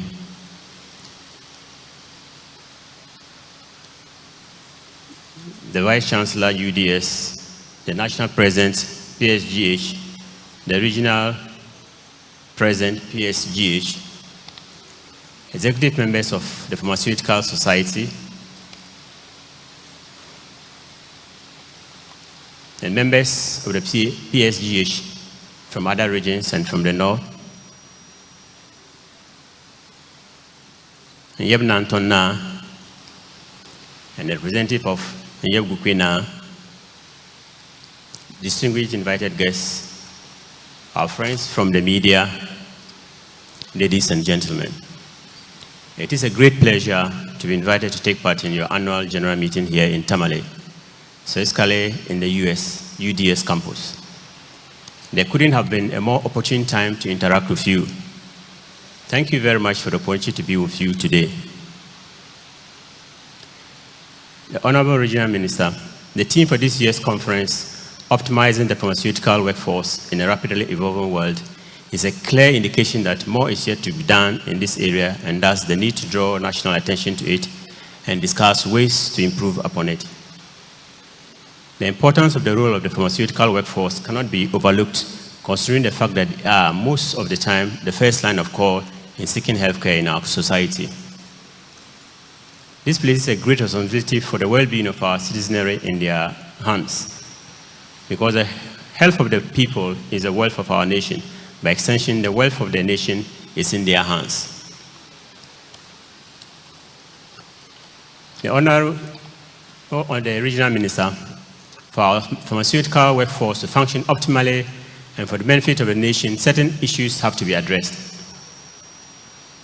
The issue of self-medication is on the increase, partly because of the increased volume of adverts in our media environment, making all claims to cure all illnesses, coupled with the so-called endorsement by the FDA. There's also the quack doctors and the drug peddlers menace. Most often than not, they peddle expired drugs and prescribe wrong medications for conditions the cause of which they hardly understand, and even more, endangering the lives of their victims.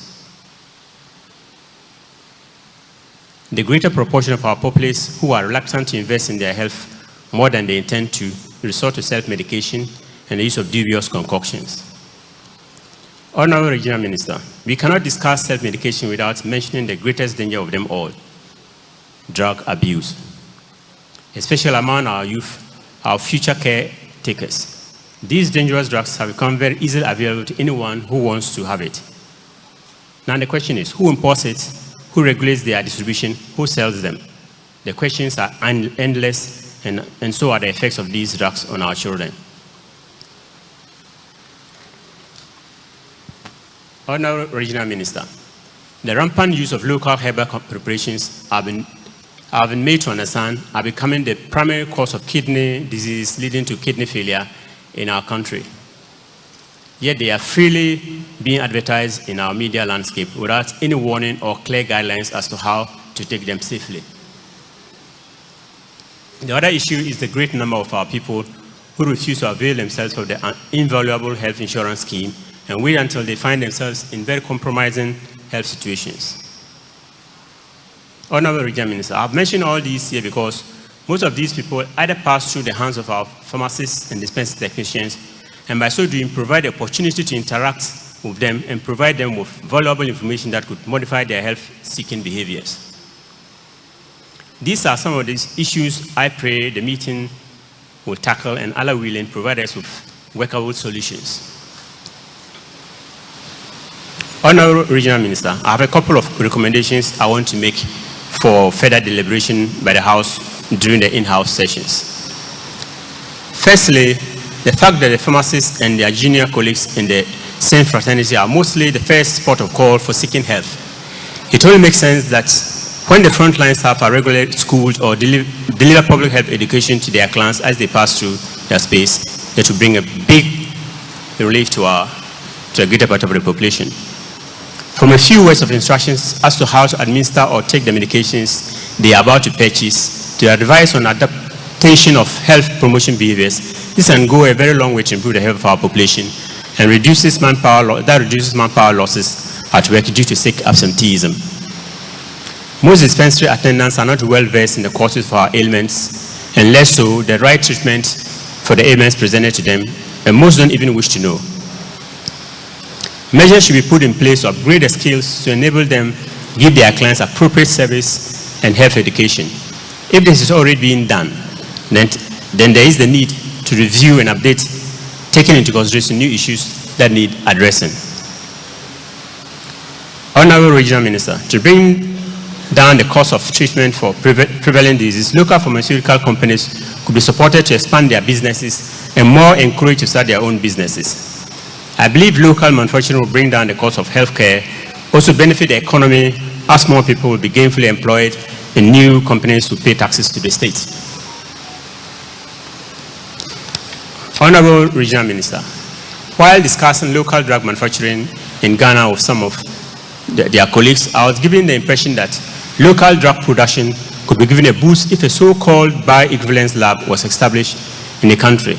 I have little knowledge in this area, but we want to impress upon the government of His Excellency Nana Addo Dankwa Akufo-Addo to take bold steps like he did with the local production of vaccines in Ghana that we are all proud of and set up such a facility to boost the local pharmaceutical industry in Ghana.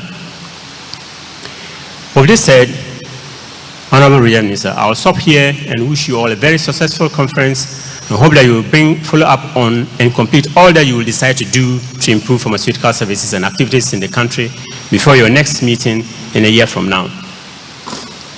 I once again want to express my appreciation for being part of this AGM, and I wish you a massive success in your deliberations.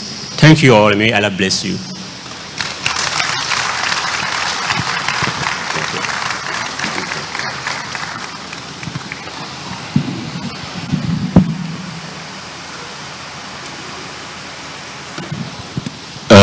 Bigger round of applause for Dr. J.Y. Mahama. Thank you very much for your address. And while you spoke, some things that jumped at us were the issues you identified in terms of pharmaceutical care in the country, particularly self-medication being an issue, the issues of quack doctors and drug peddlers, and then drug abuse. But I would say one of the key things that perhaps may define our practice and our profession going forward would be the request for us to prioritize local manufacturing. And I think almost anybody else in this office, in this building would agree that local manufacturing is strategically important for us as a profession and as a country, especially if we seek to become the pharmaceutical hub for West Africa and Africa going forward. So thank you very, very much for your address, Dr. J.Y. Mahama. Next on our agenda, we should be inviting our PSGH president to give us his address. I don't know how many of you observed when the appellations were read by our colleague Bukari. I was sitting at the back and I had clear vision of the president, and he was nodding right through.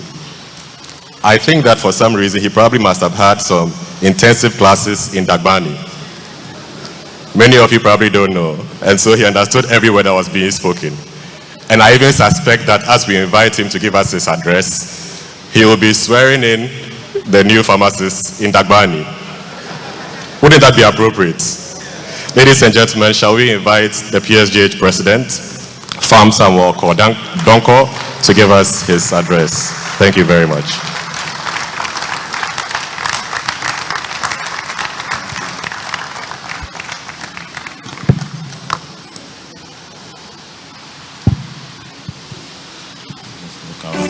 Hi, my name is Farm Irene. On a daily basis, I help complete the healthcare delivery chain in my pharmacy. This is how a doctor's prescription looks like when it gets to me. It is my responsibility to transcribe into clear and professional dose instructions for my patients. Handwritten dose instructions are time-consuming and may be illegible to the patient, which will lead to them taking the drugs wrongly. For this reason, I choose the approved label printer for my pharmacy. With this, my patients appreciate the clear and professional drug dose instruction. Everyone can read and understand easily. This device gives me access to over 10,000 standardized drug dosage information in a cloud database. It is portable, rechargeable, and simple to use. The approved label printer app is convenient. It allows us to work with mobile devices and PCs. Using the approved label printer is as simple as ABC. When I receive a prescription, this is what I do. I open the approved label printer app, input the name of the drug, edit the dose instructions if needed, input the patient's name, print, sign. Voila! Easy as ABC. And the best part is, no ink refill is required with this printer. It is portable and rechargeable. The approved label printer comes with 1-year warranty with no extra charges or subscriptions. Approved label printer, fast, convenient, and consistent professional drug labeling. Thank you. Let me start off with this video, the approved label printer, before I go to my real speech. Ladies and gentlemen, This product has been developed by 3 young pharmacists who have actually come up with this product in order to answer the questions or in order to respond appropriately to the speech that was delivered by the overlord, the representative of the overlord, Mba Nantong Na. Because we all heard him, and we know that we would want to make sure that our professional services are delivered to the optimum level. And therefore, we have now 3 young pharmacists have developed for pharmacists to use in their pharmacies the appropriate label printer.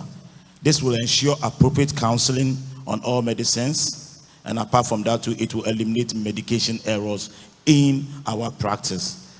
They will be around, and let's give them all the support. This is from our colleague pharmacists to help us improve our practice in order to address the numerous issues or numerous challenges that we face in our practice. Thank you. Good morning to everyone. Special guest of honor, His Excellency Nana Addo Dankwa Akufo-Addo, being represented here by the Northern Regional Minister and Chairman of the National Regional Coordinating Council, Honorable Alhaji Shani Alhassan Shaibu. His Royal Majesty Yana Abukari II, a special invited guest, who is also represented here by Mba Nantong Na, who in private life is known as Dr. J.Y. Mahama, and indeed a former Northern and Western Regional Director of Health Services. So he is a health professional like we are.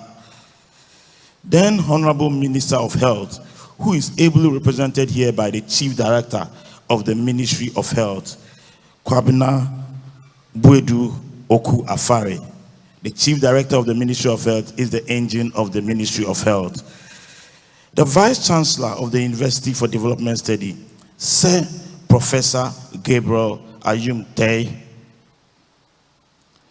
The General Officer commanding the Northern Command, Brigadier General Michael Kojo Opoku, and the Regional Police Commander, Duty Tuaruka, the Deputy Commissioner, who is the Deputy Commissioner of Police, the various lecturers and the management team of UDS who are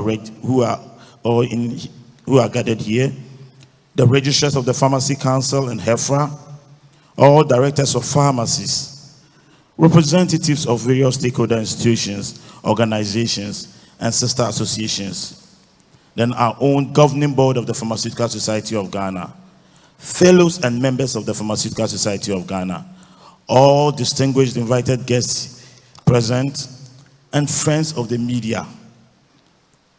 Ladies and gentlemen, I am very excited today as I welcome you all to the 87th Annual General Meeting of our dear Pharmaceutical Society of Ghana, in short PSGH. My excitement reaches a crescendo as I take cognizance of the privilege to host the first in-person AGM in the post-COVID-19 pandemic era. And I'm very happy to see your faces once again. To colleagues who for varied reasons have joined in the meeting virtually, I welcome you all to Tamale. We are in time of great technological innovations, and so your virtual presence at the AGM is as important as everyone else here. And the truth is, all future AGMs will be hybrid and will always offer virtual options for some of our members who can't be here to join us. So we welcome you right here with us in this auditorium. Today marks the end of my first year in office as the president of our society. Within this period, a lot of novel ideas have been birthed, policies promulgated, and initiatives championed for the advancement of the pharmacy profession in Ghana. We have worked collaboratively with the Pharmacy Council to enhance the regulation of pharmacy practice in Ghana. The PSGH and the Pharmacy Council have also worked together to launch the e-pharmacy practice in Ghana, the first of its kind across sub-Saharan Africa. We are also in the final stages of receiving approval from the government for pharmacies to stock and supply antigen tests for COVID-19. PSGH has received a grant of 315,000 Ghana cedis from the Global Fund for implementation of COVID-19 testing in community pharmacies across the country. And we need to acknowledge 2 pharmacists who helped in the advocacy of this particular project. The pharmacist Delise Mimidako, the Chief Executive Officer of FDA, and our own Auntie Martha Jansa Lutrot. So now we can do COVID-19 testing, antigen testing in all pharmacies, community pharmacies across the country. That approval we have. Subject to approval of members during the business session, we are set to begin the construction of this pharmacy center project after this AGM. The sod will be cut and the project will begin, subject to approval at the business session of the AGM. We have also developed an enhanced welfare package for our members, and that has been approved by the governing board for implementation right after the AGM. Extra welfare benefits have also been arranged with insurance companies, and upon approval by members during the business session, this policy would also be rolled out. It tells you how the welfare of members remain paramount to this administration. Plans are being finalized for interested pharmacists who want to build capacity in pharmaceutical manufacturing and to explore opportunities to go into small-scale manufacturing. We have also been successful in adding pharmacy technicians and dispensing assistants to the Gospel's bargaining certificate. Kudos to our gospel executives, especially the chairperson who led this to happen. And it has a lot of implications. I'm sure people will be wondering why. Later, the business session will let you know why it is of strategic importance to gospel and to Pharmaceutical Society of Ghana. Additionally, proposals for the professional fees to be charged by pharmacists in community practice have also been finalized for adoption by CPPA during their AGM. And the CPPA chairperson has assured me that it will be launched at their session at this AGM. So all CPPA members look forward to it, and you will know the implementation rollout plans. The PSGA job portal has also been created and in full operation as the first step in the establishment of an Employment and Human Resource Bureau. The online Ghana Pharmaceutical Journal and the Apothecary News has been completed, and all past editions of the journal are being digitized and archived online. So all past editors of the Pharmaceutical Society of Ghana, the journals you produced in the past would all be available. It goes back as far as, when we looked at, go there, you have those in 1970s, 1980s. We are archiving all our journals for you. And I'm sure a past editor like pharmacist Frank Kumi will be quite excited to give us 1 mark, since he's become the marking scheme owner of our administration. These and many more will be discussed in detail during our business session on Friday. Colleagues, the annual general meeting of our society is a time when we come together to have holistic review of our stance, how we have performed, and how close we are to our set goals. It is a time to take stock of our activities for the past year and to discuss matters that strengthen our role as experts of medicines in the development of the health sector of our dear country. A lot of thinking went into the selection of the theme for this year's AGM, optimizing the pharmaceutical workforce in a rapidly evolving world. And I'm proud of the depth of knowledge and exposure and expertise of the resource persons who have been invited to speak with us on our chosen theme. I believe we are going to have a great time together. We are going to learn, unlearn, and relearn many things in the coming week. Colleagues, please permit me to share some thoughts with you on our chosen theme, while mindful of the fact that we have a thematic speaker who will throw more light on the theme. Firstly, I wish to announce to all that the role of the pharmacist has changed from what it used to be, where the pharmacist was in a room and communicated to clients only through a small window to dispense medicines. Today, the pharmacist is a healthcare partner in our communities. The pharmacist is usually the first point of contact when people wish to seek healthcare. The pharmacist listens to the client, evaluates the information the client provides, and gives advice as to the next steps the client needs to take, including referral to the appropriate health facility. While at the health facility, there are pharmacists who work together with other members of the healthcare team to ensure that the patient has the best pharmaceutical care. And when the patient has to leave the facility, the pharmacist is mostly the last person he or she sees before leaving. We are the last persons to have opportunity to counsel the patient finally on the medicines prescribed for the patient. The pharmacist is therefore usually both the first to be consulted and the last to be seen in the patient's journey. It is also the role of the pharmacist to ensure that the relevant healthcare practitioners know about new medicines, their use, and benefits to patients. The pharmacist is therefore a healthcare partner, not just to the patient, but also to other members of the healthcare delivery team. The training of pharmacists has well been enhanced to meet the healthcare demands of our time.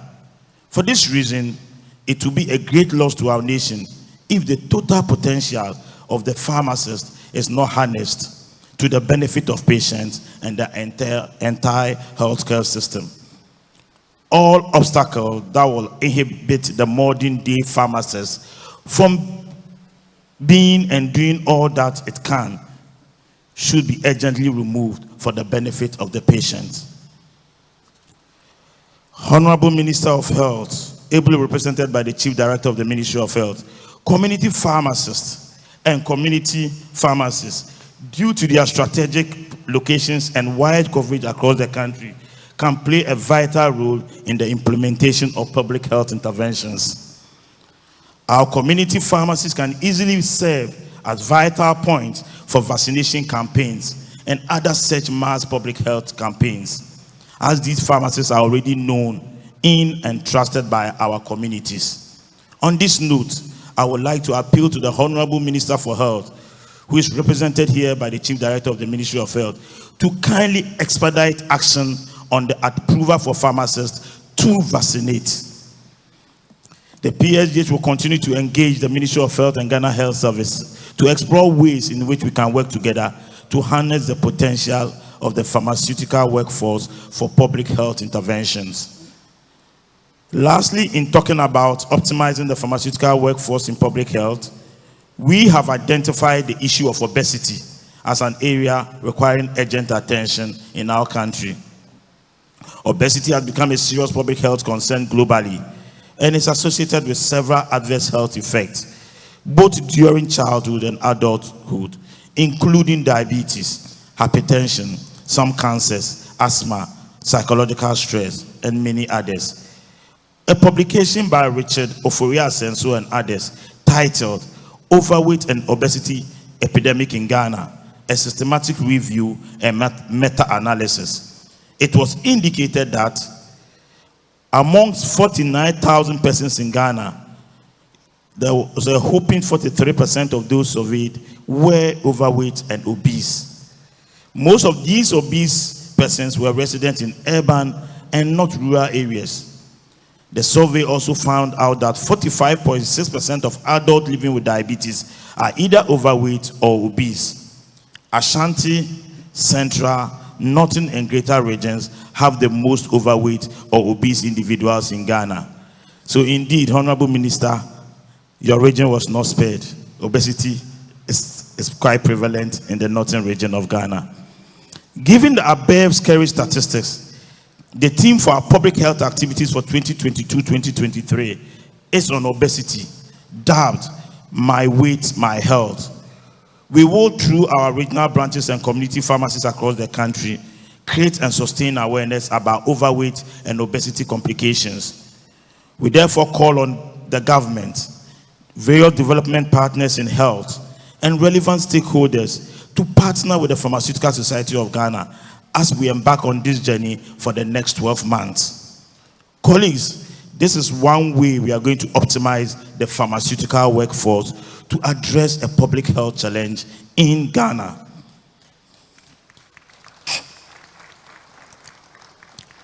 As I conclude, I wish to inform pharmacists that the next 12 months is for implementation. Plans have been made. Approvals have been sought. Our work is cut out for us, which is to implement all the plans and projects we have. It is a time to do and time to demonstrate results. We ask for your continuous support and cooperation once again as we move into the next phase of our work. The Honorable Minister of Health, we wish to highlight the issue of our FAMD house officers, of which I am sure you are working on.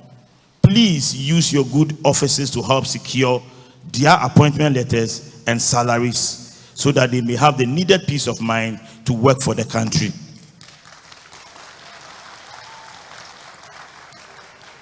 We also plead that measures should be put in place as soon as possible to ensure that this situation does not recur in the future. I wish to express special gratitude to the Honorable Northern Regional Minister for hosting us warmly in this region. I would also like to thank the Vice Chancellor of the UDS, specifically because of the host institution, making the institution available to us, and for all the support and for allowing us to use almost every facility that is available here. Sir Professor, we thank you. Finally, allow me to also thank the overlord of the land, Yana, whom we visited yesterday and surprised all of us with special gifts. Yes, what I have here today wearing was from the overlord of the land as a gift. I also had other things, special fugu, which was prepared for me, which I'm definitely going to put on in the day that we are supposed to wear the fugu. Apart from that, he made other generous gifts and donations to us as Pharmaceutical Society of Ghana, and we are indeed thankful for the overlord for all these kind gestures to us.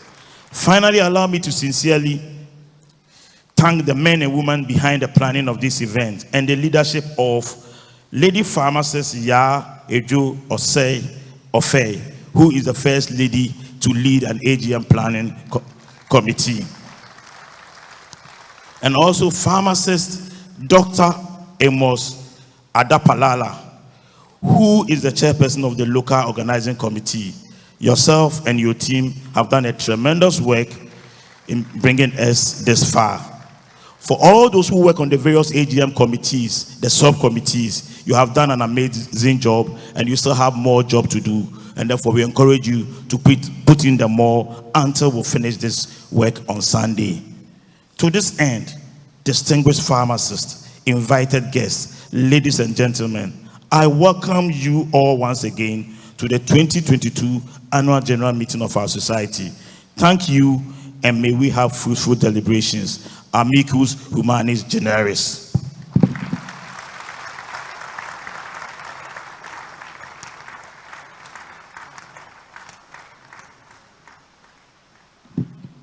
Please let's give our president a bigger round of applause.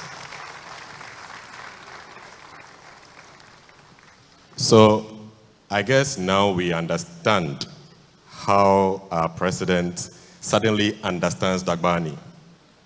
You know, when you get a president from the Yana, it gives you some supernatural powers, right? You are able to understand languages you never did.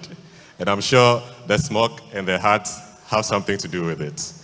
So we thank our president for giving us his address. I think many of us would have noticed that the future is really bright. It is not devoid of the fact that there are challenges, but the president has clearly demonstrated real plans to progress our profession in terms of individual practice as well as collective output. One of the things he mentioned was the fact that this being the very first face-to-face AGM, it's actually a great opportunity for all of us. So for those of us who are here, we are encouraged to take full advantage of it, meet as many of our colleagues as possible, participate in as many of the activities as possible so that this is really worth your while. At this point, we would also want to invite the president once again to swear in the new pharmacists. Shall we invite our president, Farm Samuel Kodonko, to take us through the oath and admission of newly inducted pharmacists. A round of applause for our president. Thank you. Thank you.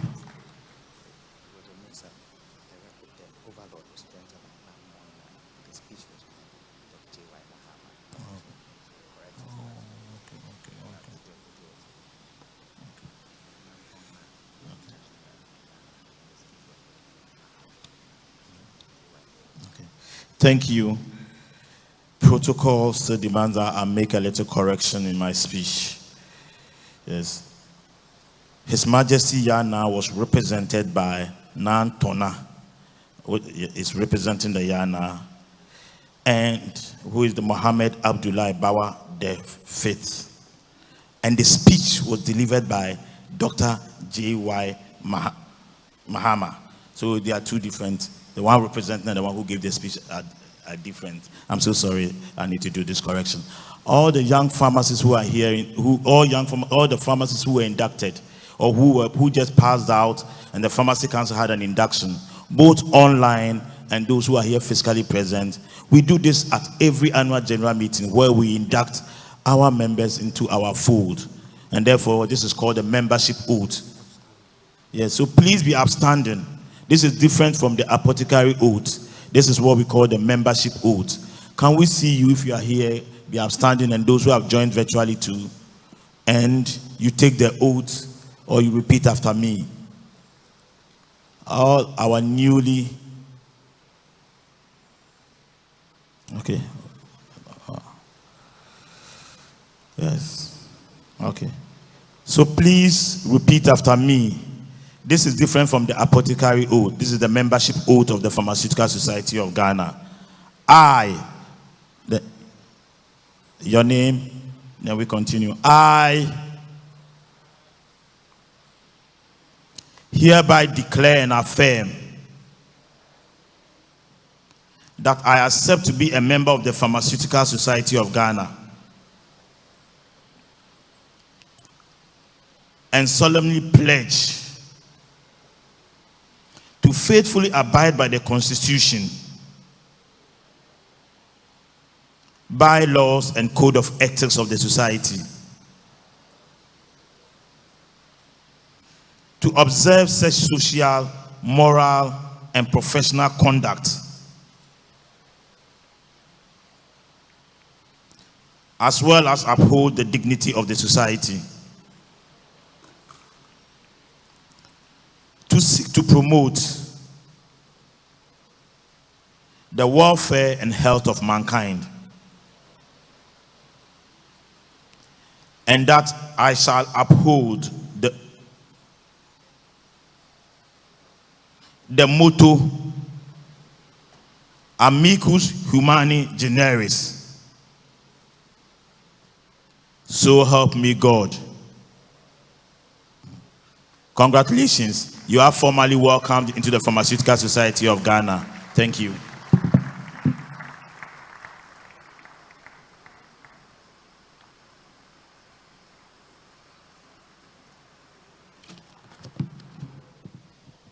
Ladies and gentlemen, before we go on, I'd also like to acknowledge the presence of the Vice Chancellor of the University of Development Studies, who graciously is hosting us here today, in the person of Professor Gabriel Ayumte. Thank you very much, sir, for hosting us. Also like to acknowledge the Pro-Vice Chancellor of the University, Professor Felix Kofi Abagale.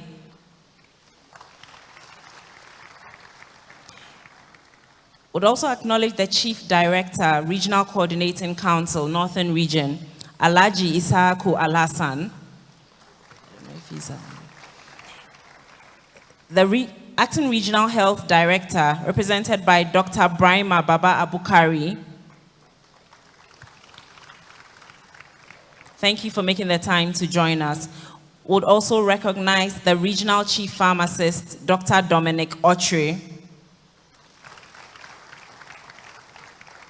The Dean of the School of Pharmacy and Pharmaceutical Sciences, University of Development Studies, Professor Baba Suleimana Mohammed. And then would also recognize all the deans of the schools of pharmacy from University of Ghana, Kwame Nkrumah University of Science and Technology, University of Cape Coast, Central University, University of Health and Allied Sciences and Ho, and Entrance University. Thank you all for coming. So now I believe that we are at the an important part of the ceremony. We'll be having our thematic address, and would like to call upon our Vice President, Kwabena Santiofe, to introduce the speaker for this bit. So, Kwabena.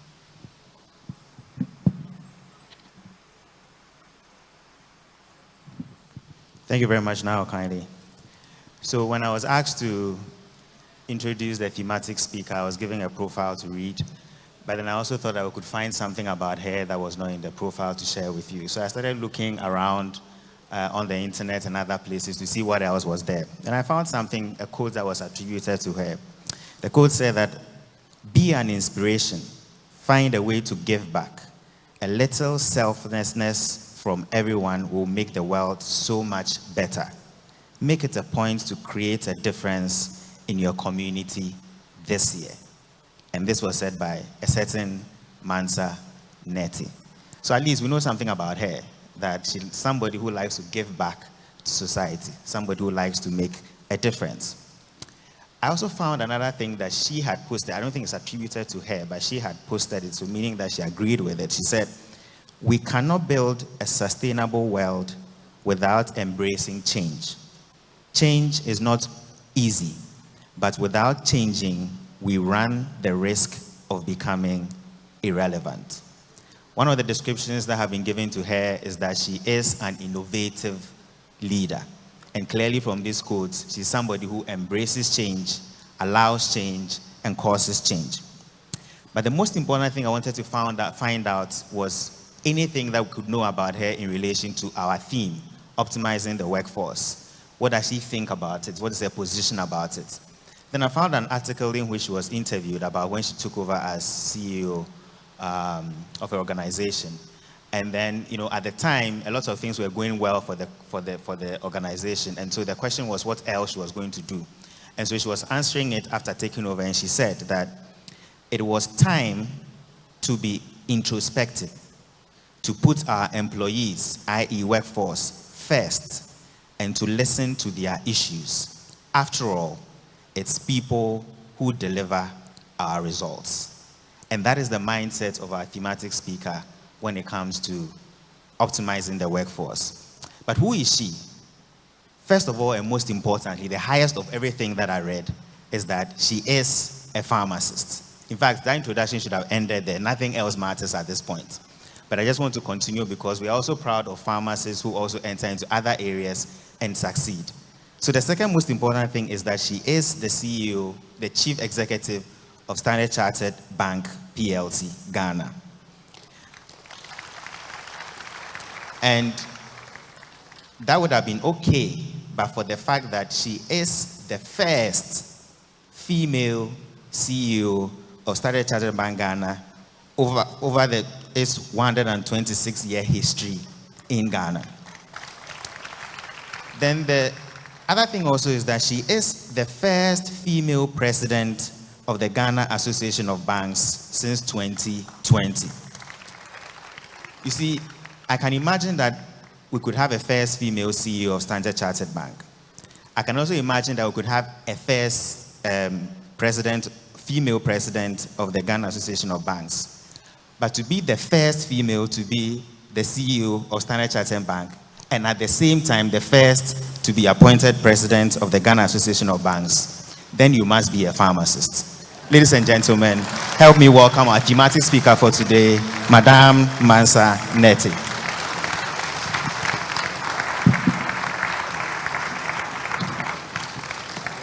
Thank you very much, Mr. Vice President. I think that's the first time I've been introduced in such an interesting way. I think I'll stand on all the protocols that have been already observed by the President of the Pharmaceutical Society. He did a great job. And good afternoon to everyone. Very, very excited to be here. and it's a pleasure to join our annual general meeting themed Optimizing the Pharmaceutical Workforce in a Rapidly Evolving World. Thank you to the Overlord of Dagbon and to the Honorable Regional Minister and the people of Tamale for hosting us in this beautiful city. Distinguished ladies and gentlemen, many years ago, I had the wonderful privilege of studying and graduating from the University of Science and Technology, now known as KNUST, as a pharmacist. I was energetic, passionate, and optimistic. The rigorous program at KNUST and the meticulous training at the police hospital as a houseman under the tutelage of Mr. Kweku Koko, Mrs. Osei, and Mrs. Adotia set me up for the future. I recall when the housemanship was over, we were asked to stay on for a few months with no pay until the new housemen reported. We did it happily because we knew that it was a great opportunity to learn and grow. I still believe pharmacy is one of the most noble professions one can ever pursue.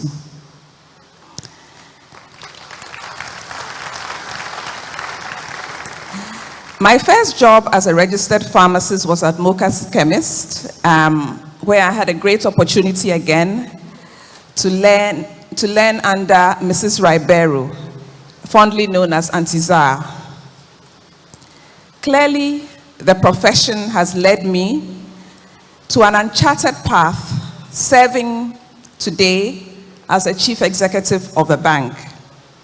Indeed, when I look back, I owe most of my accomplishments to the rigor and training and discipline of studying pharmacy.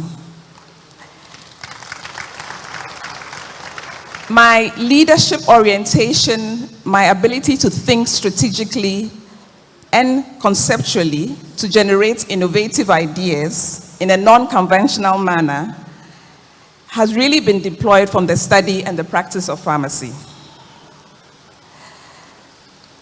The pharmaceutical industry today has come a long way.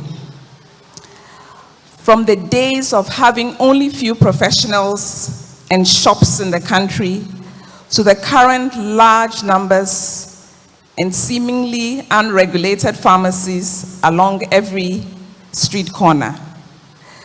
We have moved from the days when KNUST was the only tertiary institution accredited to train pharmacists, to having several other institutions being accredited to do so. Over that period, a lot has happened to revolutionize the industry. We have big local and international pharmaceutical companies becoming active in our market. We have seen massive changes in the global pharmaceutical supply chain relating to how drugs are produced, distributed, retailed globally, with digitization also ushering in the concept of e-pharmacy. It has therefore become imperative to alter our business models to suit the times, to serve the fast-changing consumer needs, and to strategically place our people to deliver the best value for all stakeholders. Distinguished ladies and gentlemen, I believe that the pharmacy practice is at an inflection point. The actions we take now will prove critical for the kind of pharmaceutical industry we create for ourselves and the next generation. The practice has evolved beyond counting of pills and dispensing drugs to providing clinical advice to the medical team and providing point-of-care testing and counseling to our patients. The bigger focus now, as mentioned by the President, is identifying how we can partner more effectively with physicians, industry, and other health professionals to affect patient outcomes with an intense focus on safety while addressing the human resource and training needs, and very importantly, the sustainability of the pharmacy value chain. It is suggested that any real and lasting change must fundamentally come from the people at the heart of any project, community, or profession. That is why I believe our chosen theme, optimizing the pharmaceutical workforce in a rapidly evolving world, is appropriate for this occasion. When the rapidly changing global landscape, with this rapidly changing global landscape, there are several strategic shifts we need to avert our minds to in order to optimize our workforce. Colleagues, while the COVID-19 pandemic ravaged the world, brought supply chain disruptions, and weakened the global economy, it exposed us as a nation to many opportunities we could explore. We experienced the need to research and manufacture the much-needed vaccine and provide key medical supplies to the masses in the most creative and effective way. This gave us a sense of how strong our institutions can be. Admittedly, several rapid changes are bound to happen. We need to be strategically positioned as pharmacists to seize the opportunities they offer. The changes may be driven by changing societal needs and expectations, regulatory standards for education, and national and regional and international policies. While we have seen changes in curricula and institutional arrangements in the training of pharmacy over the years, there seem to be some gaps between the opportunities that the new world of pharmacy presents us and what we are preparing our students for. My call is on all educational institutions and the accreditation board to consider reviewing their curricula. Let's raise the bar of what we teach and the training we give to the pharmacists of tomorrow. Let's focus on what the pharmaceutical industry of the future will need and arm them accordingly to be ready to deliver in the years ahead. That, I believe, will commence our position, our positive revolution in this industry. The introduction of the PharmD program is one that is great and indeed welcome news. My conversations with some industry players suggest that the program is positioned to equip trainee pharmacists with requisite skills to deliver the much needed service. Despite the positive feedback, some have opined that the program appears to be skewed towards clinical pharmacy, while other areas of our profession remain underexplored. Areas around drug design, pharmacovigilance, clinical trials, public health, immunization, and advanced pharmaceutical supply chain management continue to be fields that the Ghanaian society has a dire need for. Again, a combination of pharmacy programs with other complementary courses such as an MBA could prove to be beneficial to pharmacists. For instance, research published in the American Journal of Pharmaceutical Education suggested that pharmacists who pursue a PharmD and MBA dual degree reported increased career opportunities and are slated to earn significantly more during the first year in the workforce. I will therefore encourage broader collaboration between various pharmacy schools and departments, practitioners, and the Pharmacy Council to design and upgrade programs in areas of skill shortage and enhanced career prospects. Another key area to consider is the issue of remuneration. I acknowledge that this is usually an emotive and sensitive subject, yet is an area that must be discussed dispassionately if we are to optimize the pharmaceutical workforce and recognize their contribution to the healthcare sector. Despite agreements among some senior colleagues that the profession has been generally rewarding, most young new entrants barely receive enough to keep afloat. What we fail to realize is that these young colleagues are top-notch talent, capable of driving the next phase of our profession. I am therefore making a clarion call to employers of pharmacists, the Pharmacy Council, the Pharmaceutical Society, and other stakeholders to ensure that at the minimum, no colleague is paid below the recommended minimum remuneration provided by the Pharmaceutical Society.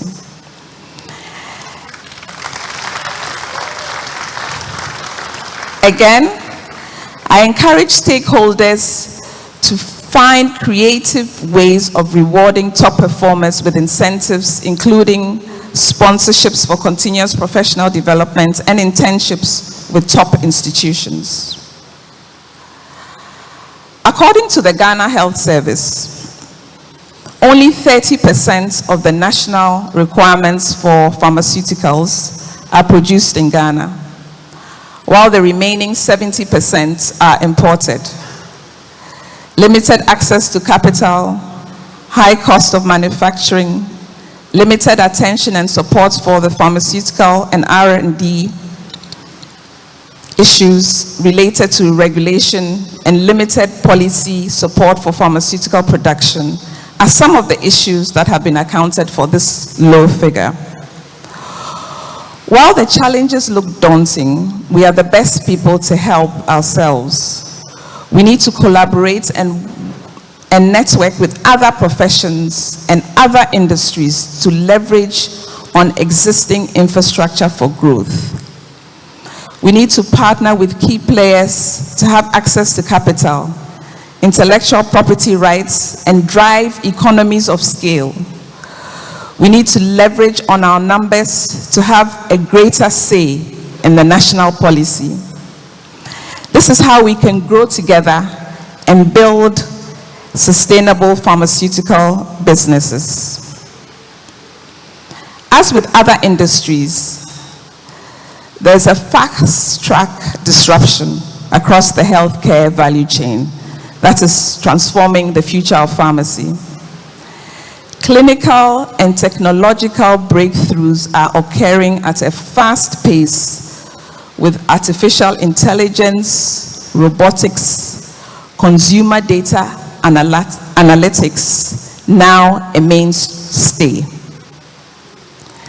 Firms are deploying the use of home health care bots that can perform basic services. Researchers have developed smart mirrors that use advanced cameras and heat breath to detect health variations. Joint research by the MIT, University of Sheffield, and the Tokyo Institute of Technology produced an ingestible origami robot that can be swallowed and controlled magnetically to patch an internal wound, or even remove a button battery mistakenly swallowed by an individual. Another example is how companies are using the gut microbiome to create a food as medicine approach to manage glucose levels and improve overall health care. These are the results of research leveraged from consumer data analytics. We need to invest heavily to build a strong research arm to meet the challenging and changing times. This will eventually give us stronger professionals and give concrete contents and materials for authentic training. Innovation and digitization permeate every aspect of business and have become necessities for growth. Pharmacies therefore need technology that facilitates the delivery of exceptional customer service while simultaneously meeting complex regulatory requirements. At the heart of any digitization drive is people. The people drive the need for the creation of a new ecosystem, monitor it, and establish policies to safeguard and regulate it. We cannot administer the way it used to be done 20 years ago. We need to change with the times. Smartphones are evolving in ways that allow us to use it as a point of care and home and healthcare diagnostics tools for conditions such as UTI or diabetic eye disease. Farm apps are also helping patients make requests for and get drugs delivered to them wherever they are. Artificial intelligence is guiding practitioners on drug-drug interactions, drug therapy monitoring, and drug formulary selection, and even suggesting treatment plans for patients.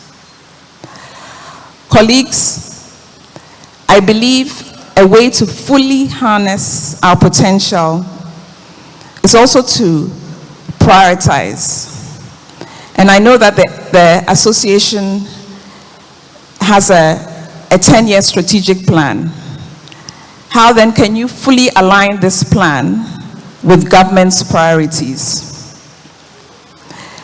For instance, a conscious alignment of the society's plan with the 10-point pillars of the government's industrial transformational agenda being championed by the Ministry of Trade can attract the needed partnerships and speed up the execution of our strategy. Distinguished ladies and gentlemen, in the not so distant future, robots will likely dispense medications to patients. 3D printers may provide combination therapies, and algorithms may address most clinical ethics and suggest treatment plans. These innovations should prompt a reimagination of the practice by all stakeholders and how we can evolve to stay ahead of the curve.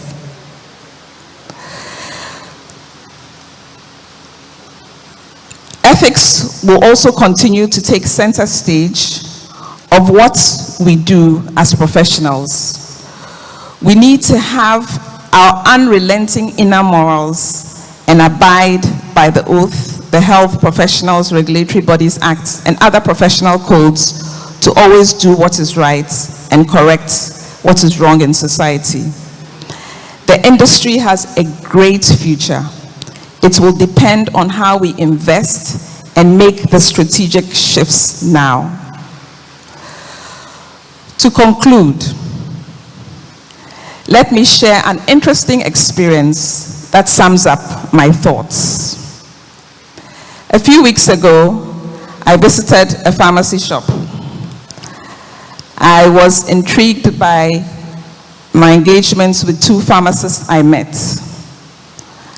One was an older man, Chris, let's call him Chris, who happens to be in his early 60s. The other was a young lady, let's call her Ifwa, who was in her mid-20s, or who is in her mid-20s.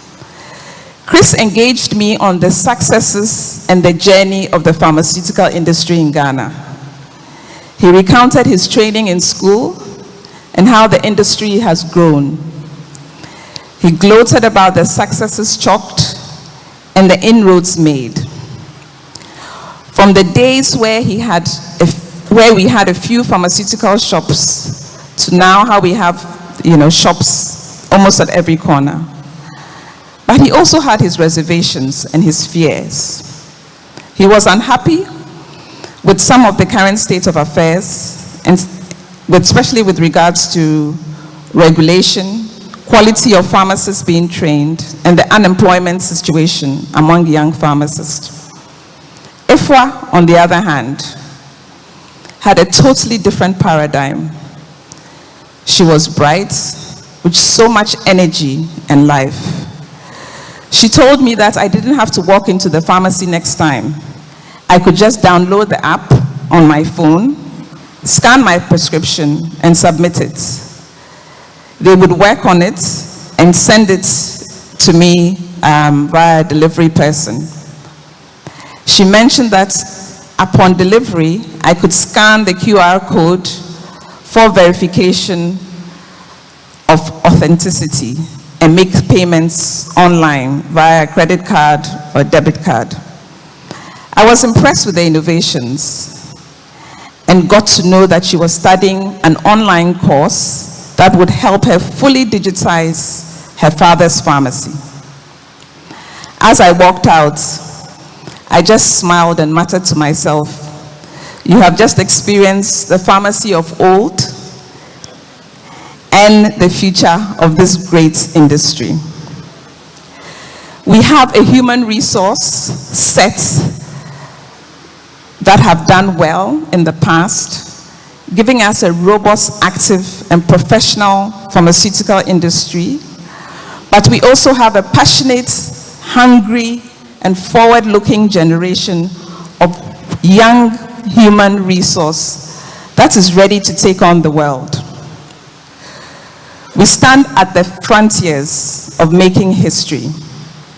We can decide on our progress by coming together to call for these changes and reforms. How do we leverage on research, innovation, and digital to make the industry world-class? What sort of regulations and policies should guide us? How are we training our next crop of pharmacists? How do we move from brick and mortar to a fully digitized customer experience? Distinguished ladies and gentlemen, the next decade would be critical, and we need to make the move now. It's time for a strategic shift. It's time to upskill our human resource. It's time to invest in innovation and digital infrastructure. It's time to optimize our workforce in a rapidly changing world. Let's rise together and make this noble profession even more noble by investing in new models and world-class delivery. Let's serve with pride. Let's continue to affect the lives and save humanity.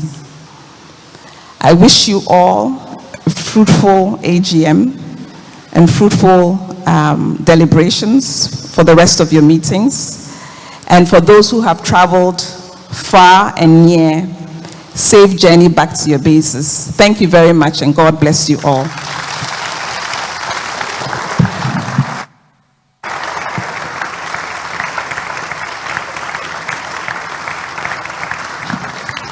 Thank you very much, Pharmacist Mansa Nete, Chief Executive, Standard Chartered Bank, Ghana, for that thought-provoking presentation. I've always said that as pharmacists, we are uniquely positioned to take up so many different roles, across industries. When we're on campus as pharmacy students, we're so proud walking around, always in our lab coats, always feeling like, you're really on point, we're studying, we're learning so much. And then when we come out into the workspace or into the workforce, sometimes we tend to lose that a little bit. I think it's time we recognize that our training gives us the platform to do great things, and I'm really happy with this presentation that as the world is evolving, developing, and so on, there's so much more we can do. Over the past years, even at AGMs, we have talked about how we can grow into different opportunities, different roles, how we can digitalize our operations and so on. So thank you so much, Madam, for that presentation. I'm sure that we'll all give it some thought and do the necessary. I'd like to acknowledge the presence of the representative of the Pharmacy Technicians Association of Ghana, Alaji Yaya, Deputy General Secretary. We're really sorry for missing him out. If he's around, please give us a wave. Let's acknowledge. Thank you so much for joining us today. Thank you. Now I would like to call on, we're supposed to have an address by the Honorable Minister of Health. He's represented today by Dr. Kwabena Okwafari. Is it? I didn't get the name, sorry.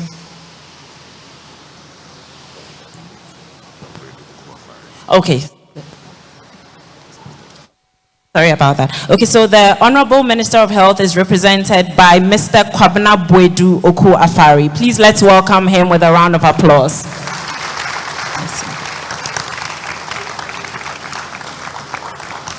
Thank you very much for joining us, sir. Thank you very much. In the Ministry of Health, everybody is a doctor. So don't worry. Maybe I'll do a doctoral degree when I go on retirement.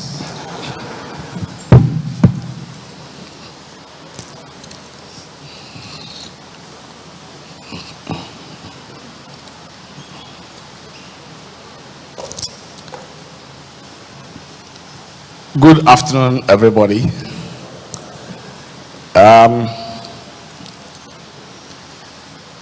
Let me start by apologizing on behalf of the minister that he's not been able to come himself. I know that you hear these sort of apologies every time, so allow me to apologize.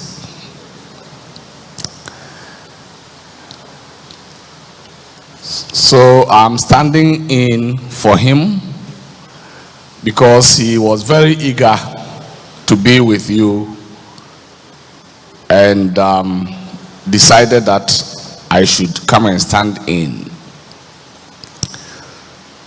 Our special guest, invited guest, His Royal Majesty, ably represented Yana Abukari Muhammad II, Overlord of Dabom, and all traditional rulers here assembled.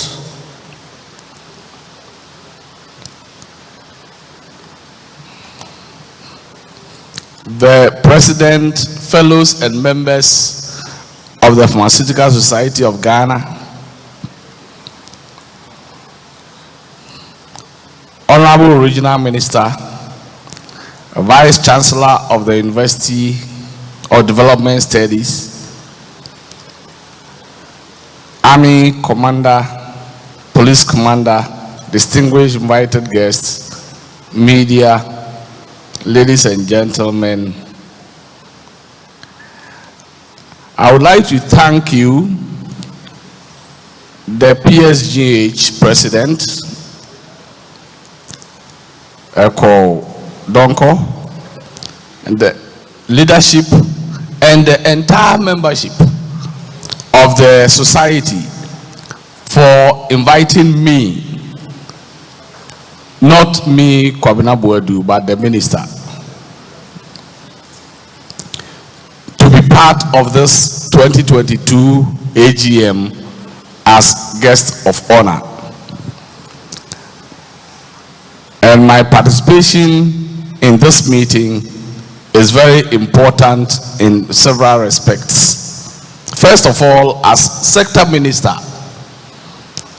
it affords me the opportunity to applaud the pharmacy fraternity for your immense contribution to healthcare in general, and particularly to our collective fight against the rampaging effects of the COVID-19 pandemic that disrupted everything that we were doing so much. Your professional roles and responsibilities as pharmacists have evolved historically from a focus on medication compounding and dispensing to extended pharmaceutical care services.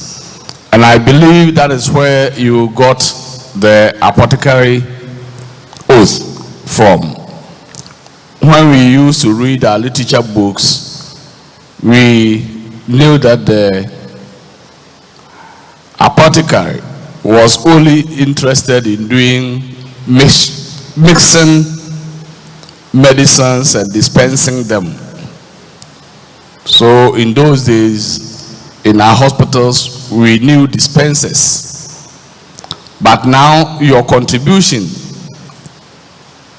to a healthier population and the contribution of the pharmaceutical sector to a healthier economy are very well recognized and cannot be ignored. Your roles have changed and keep on evolving into research, policy formulation, and many others, and not just dispensing of drugs.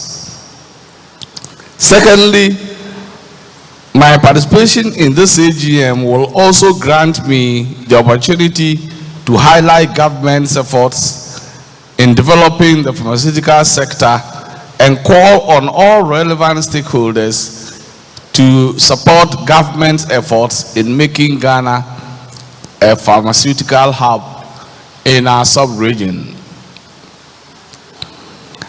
I'm particularly excited at the choice of theme for this AGM, which has been so well elaborated by the thematic speaker, optimizing the pharmaceutical workforce in a rapidly evolving world. The world is rapidly evolving, and the healthcare sector has not been left out of this evolution.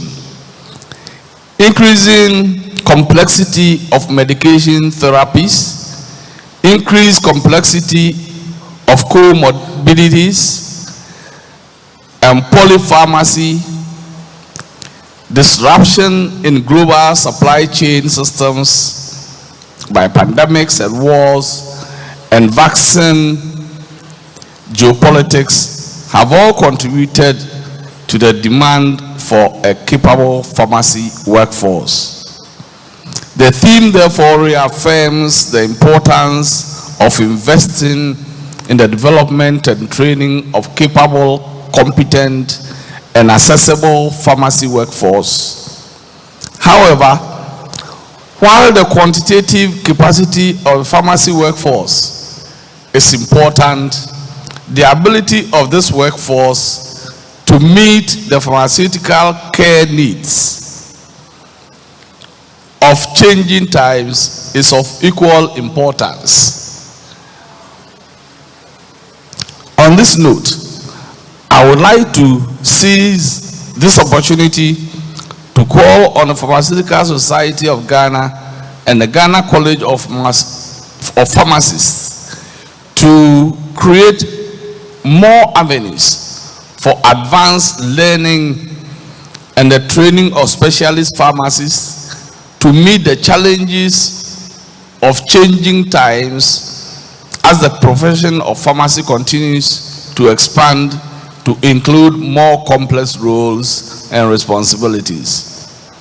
This is very important for Ghana to achieve universal health coverage, including financial risk protection, access to quality, essential healthcare services, and access to safe, effective, quality, and affordable essential medicines and vaccines for all.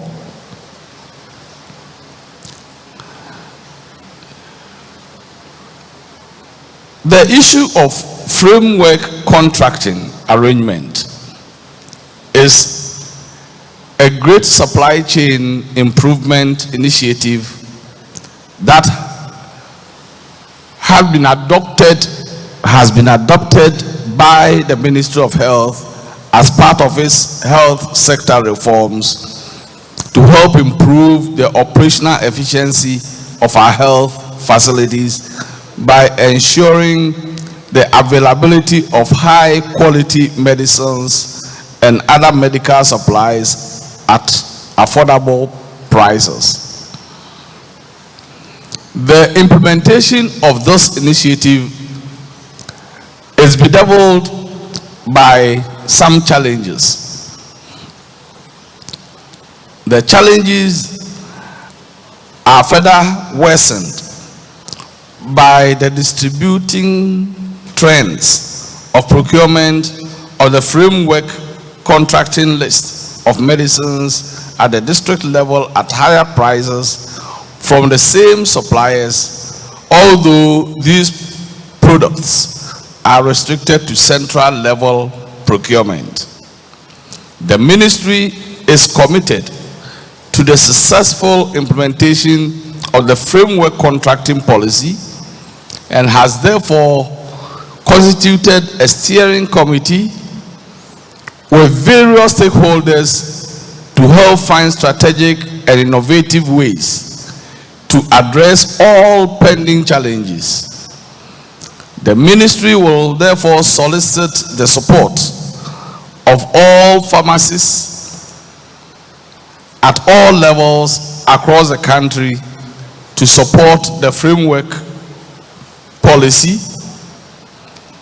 and all recommendations and suggestions on how best the framework contracting process can be improved can be channeled to the steering committee through the office of the Chief Program Office in the Pharmacy Directorate at the Ministry of Health.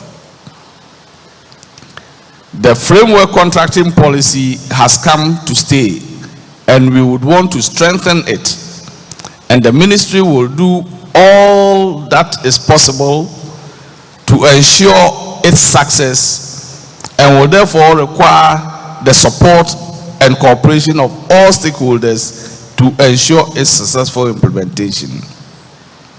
So the ministry is planning to call a stakeholder meeting to allow further stakeholder engagement to propose the best way forward on implementing the efficient and effective framework contracting policy.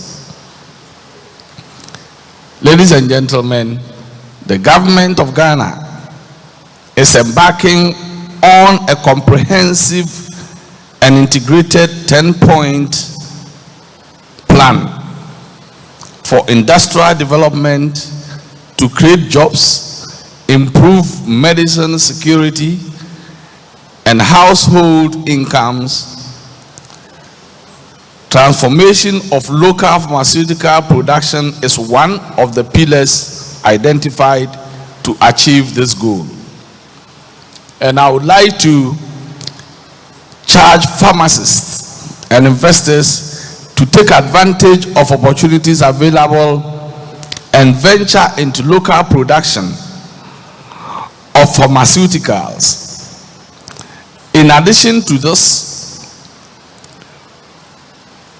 we have tax relief measures, restriction of selected medicines for local production,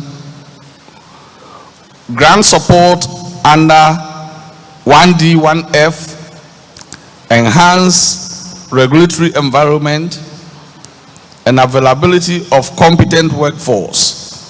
The African Continental Free Trade Agreement, AFTA, also provides an opportunity for a large, committed, and aggregated market, which is necessary to strengthen the commercial viability and long-term sustainability of local manufacturers.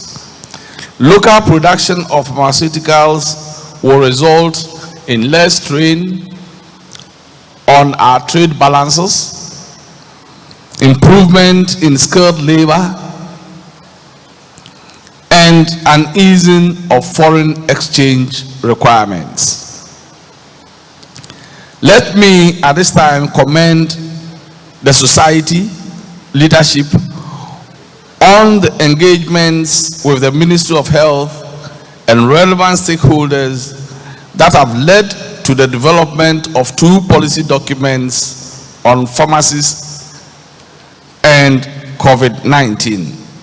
And these are the policy on COVID-19 antigen testing in community pharmacies and policy on COVID-19 vaccination by community pharmacists.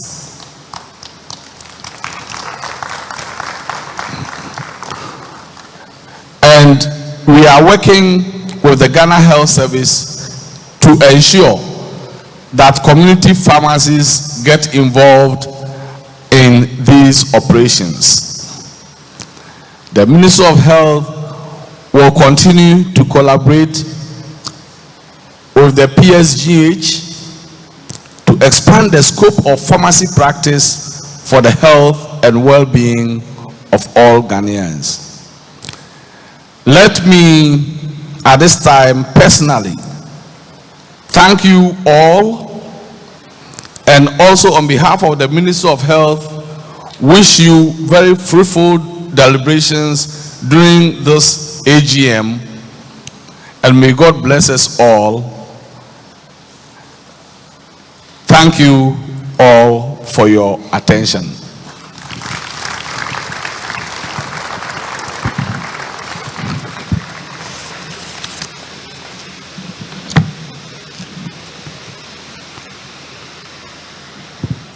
Thank you very much, Mr. Kwabena Boadu Okwafari, Chief Director of the Ministry of Health and representing the Minister of Health over here today. You know, if you look upstage, everybody here has a particular characteristic. My co-MC, I'm sure you would all agree, is the fairest person on the stage, right? We call her our fair lady. If you also take note of the Chief Director, there's something very peculiar about him. His mustache is worth $1 million. I mean, if you ever went into the Ministry of Health and you were looking for the Chief Director, there is no way you can miss him. You just need to tell anybody you're looking for, the mustached man, and you would find him. So, Chief Director, thank you very much for a fantastic presentation on behalf of the Ministry of Health. There were a lot of nuggets that he shared with us. We clearly have a vision of what the ministry has for us in the pharmaceutical industry. Clearly, we know that framework contracting has come to stay. It's the present and it's the future. And we all have a responsibility to ensure that it is successful. The Chief Director has also made known to us the fact that it is important for pharmacists to go into training, into specialist areas beyond the present, because we are looking to be stakeholders relevant in service for the future as well. So specialist training is also going to be key. In the same breath, he also highlighted the 10-point plan for the industrial development of our country and the strategic position that local manufacturing actually has to play in that. And finally, he encourages us to take full advantage of the fact that AFTA is also here. And so the opportunity is for us to look not just at producing for our country, but ultimately for the whole of Africa. The impact on our economy could be monumental. And so let's work collectively to make this successful. Thank you very much, Chief Director. One of our colleagues has misplaced his credit card. Mr. Ambrose Atosona, it's been found. So if you could contact Bumi, who is part of protocol, if you can provide an ID, she'll be happy to give that to you. Thank you very much. Shall we now also welcome the representative for our special guest of honor, Nana, His His Excellency Nana Addo Dankwa Akufo-Addo, who will be represented here today by the Northern Regional Minister. Shall we give him a big round of applause as he comes forward to address us? Like I said at the beginning, let's welcome our guests with a round of applause until they begin to speak. Thank you very much, colleagues.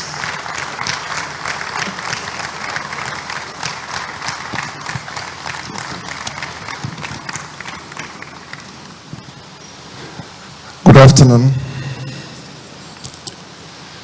Yawa. Now this so.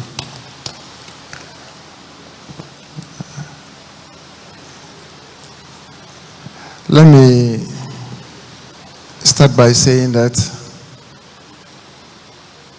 I am standing here in a dual capacity, for which reason I'd want to use the opportunity to welcome all of you to the region. I should have done this first, but I think I will shelve my speech for a bigger speech, for which reason I would be representing His Excellency the Nana Addo Dankwa Akufo-Addo, the President and Commander-in-Chief of the Ghana Armed Forces of the Republic of Ghana. On this note,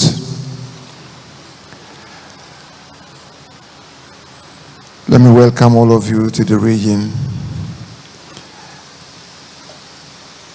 and to say that the northern region is a wonderful region out of the 16 regions of Ghana. A very hospitable area with a very good climate during this time of the year.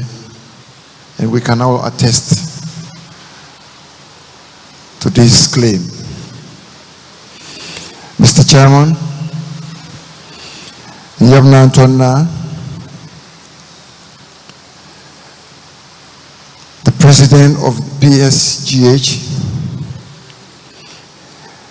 the Chief Executive of Stanchart, the Chief Director of Ministry of Health, the Chief Director of Northern Regional Coordinating Council, the National Executives of PSGH, the Regional Chairman of PSGH, members of the Fellowship, service commanders present here,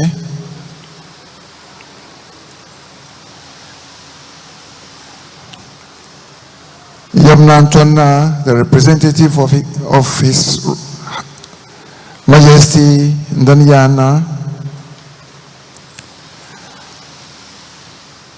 Yabzangbal Lana, Yawurshana representing Nayaw Guchena, invited guests, members of affiliated bodies, members of the press, invited guests, ladies and gentlemen. I want to thank all of you on behalf of the President and to welcome you to Tamale.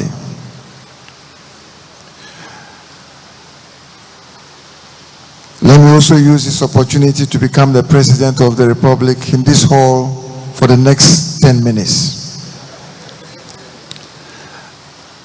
I proceed with reading the President's speech. I want to thank you, President Farmer, Samuel Kaudonko, the leadership and the entire membership of the society for inviting me to be part of this meeting as a special guest of honor. Mr. Chairman, I've had a relatively close association with the pharmaceutical sector of our country for a while now. It is a sector that I have had keen interest The reasons are quite straightforward. Firstly, the development of the sector will directly affect the health of our people positively. A healthy population is critical to the development agenda of any nation. At the heart of industrialization, economic activities, education, among others, is a healthy people, and you cannot have a healthy population if you do not have a robust healthcare delivery system, which is able to meet the healthcare needs of the people.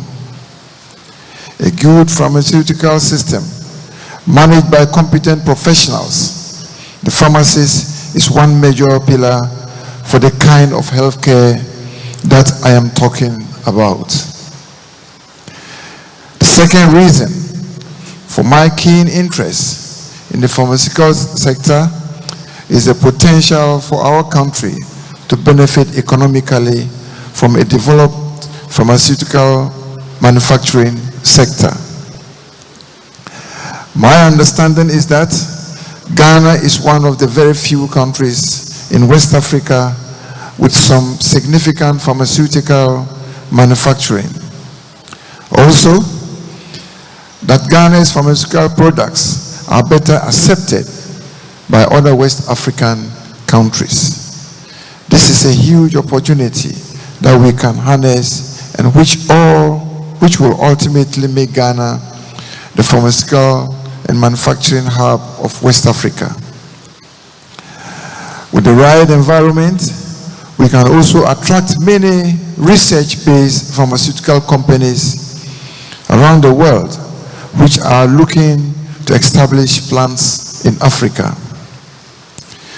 This would help create employment, deepen our research skills and capabilities as a people, and change the nature of our economy as far as natural science is concerned. It is for these reasons that my government has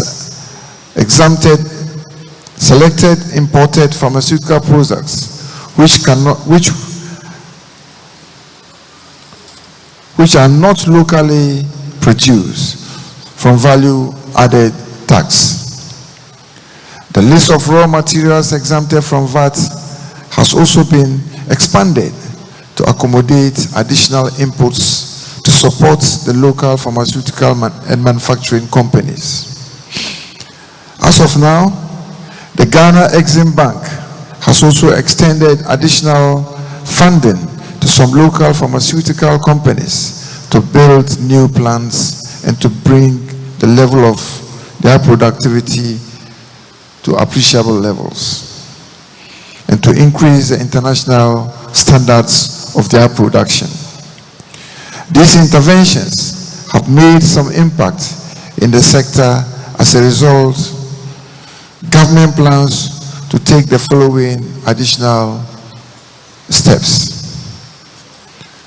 1. The Ministry of Foreign Affairs and Trade and Industry will actively promote Ghana's pharmaceutical manufacturing industry and its products within the ECOWAS region, and actively advocate for the removal of all trade barriers to intra-regional trade. As far as pharmaceutical products are concerned, this is to help create unhindered access to the vast ECOWAS market for our local companies. 2. I also understand that in order to compete internationally, our industries must meet certain international quality standards, and it is heartwarming to know that with a little support, our industries will reach these standards in no time.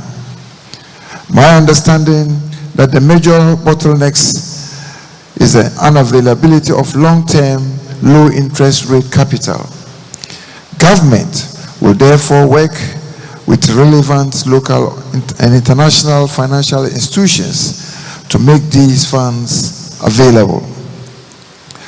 When we do this, I would expect our companies to produce at least 60% of our medicines needed locally and export significant into the ECOWAS region. 3, for the safe and rational use of medicines, government will ensure an adequate number of pharmacists are employed into the Ghana Health Service and the Ministry of Health in the coming months and years. Now let me turn my attention to the pharmacist as a professional and a member of the healthcare workforce. The role of the pharmacist on the healthcare team cannot be overemphasized. The pharmacist is the closest friend and the link the public has to the healthcare team. All over the country, in all our various communities, wherever there is a healthcare issue, the first point of call is usually the pharmacy and the pharmacist. The pharmacist will help make the decision as to whether the matter should be taken further to the hospital or not. The pharmacist has therefore become an integral part of our communities, such that no community can do without at least a pharmacist. This is why I am happy to note that our laws require that no pharmacy should operate without the presence of a pharmacist. Elsewhere, when the pharmacist steps out of the pharmacy does not operate until the pharmacist returns. While this may not be the case in Ghana currently, I believe it is something we must work towards.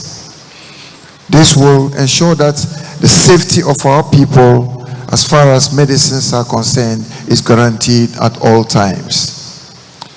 Permit me to use this opportunity to congratulate the society on working closely with the Pharmacy Council and the other office and the Office of the Vice President to develop and implement the e-pharmacy in Ghana. This will go a long way to help many Ghanaians have access to essential medicines wherever they may live. Now, Chairman, your team for the AGM could not be more apt considering the times we are in. All over the world, all over the various sectors, changes are occurring. Everyone is trying to figure out better and more effective ways of doing what they do. There are new ways of caring for patients, manufacturing medicines, practicing in the community, etc. And these changing dynamics have contributed to the demand for a capable pharmacy workforce. The team, therefore, reaffirms the importance of investing in the development and training of capable and competent pharmacists in this direction.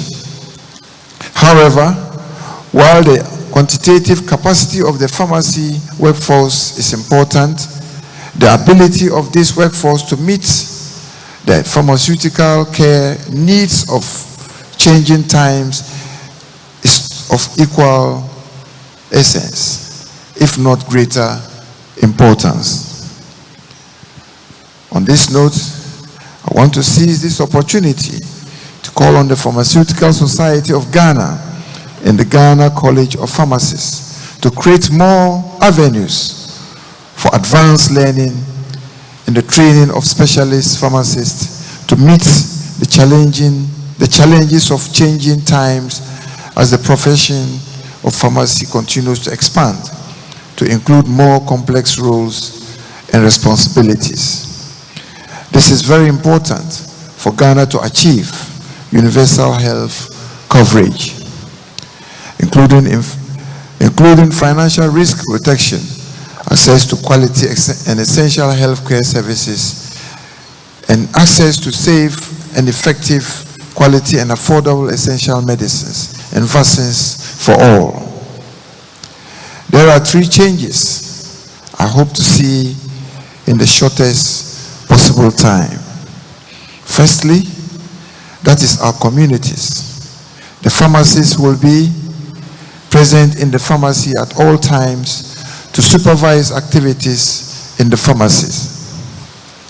Secondly, in the hospitals, the pharmacists will be present both in the pharmacy and on the ward with outpatients and inpatients to lead pharmaceutical care on the healthcare delivery team as the medicines expert. And thirdly, that all stakeholders involved in pharmaceutical education will ensure that the programs developed for training take into account the strategic priorities of government, especially towards the developing Ghana as a manufacturing hub in designing the relevant programs that advance the nation's cause. Mr. Chairman, Pharmacist Samuel Donkor, I cannot conclude without talking about issues relating to the 203 Farm D house officers who had been posted to various health institutions for the past 8 months and are still waiting to be paid. Please be informed that I have instructed the Minister of Finance and the Minister of Health to work together urgently to pay these young men and women. To the young men and women, I assure you that it is being worked on and your problem will be addressed within the shortest possible time for you to receive your salaries. On this note, I entreat members of the noble profession of which I am a honorary fellow to continue working in the interest of mankind and the nation in keeping with your excellent motto, Amicus Humani Generis. I thank you once again for inviting me and for the chance to address the over 4,000 pharmacists in Ghana. I wish you the very best and make the best out of the northern region. Patronize our local dishes, our local smoke. That is the symbol of the dress code here.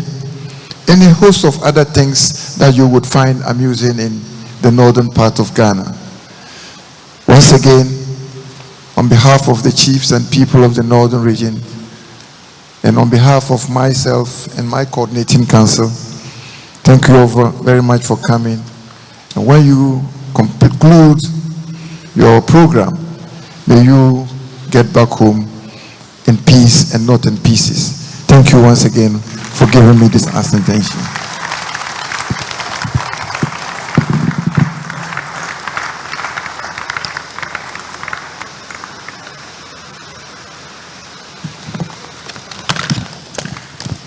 Thank you very much, Honorable Alhaji Shani Alhassan Shaibu, Father and Caretaker of the Northern Region. And thank you for the assurances that you have shared from His Excellency, the President of the Republic of Ghana. Ladies and gentlemen, all too soon we are getting to the end of our program. There will be a few announcements, so please just take note.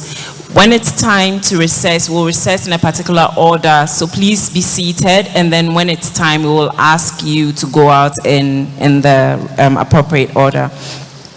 Would like to call on pharmacist Abraham Jesse to give us the vote of thanks at this point, please. Farm Abraham Jesse. Please let's welcome him with a round of applause. Okay.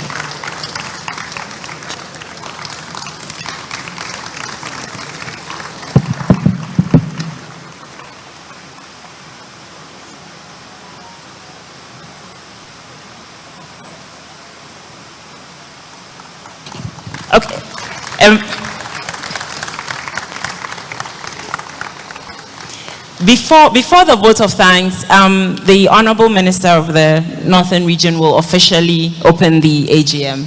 So, Honorable. Thanks for this opportunity. I think the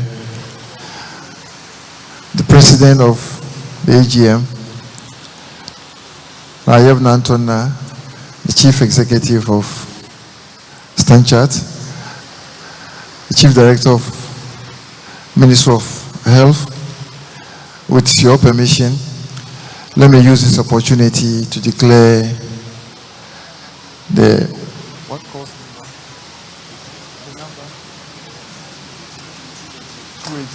Yeah. Let me use this opportunity to declare the 2 AGM program opened.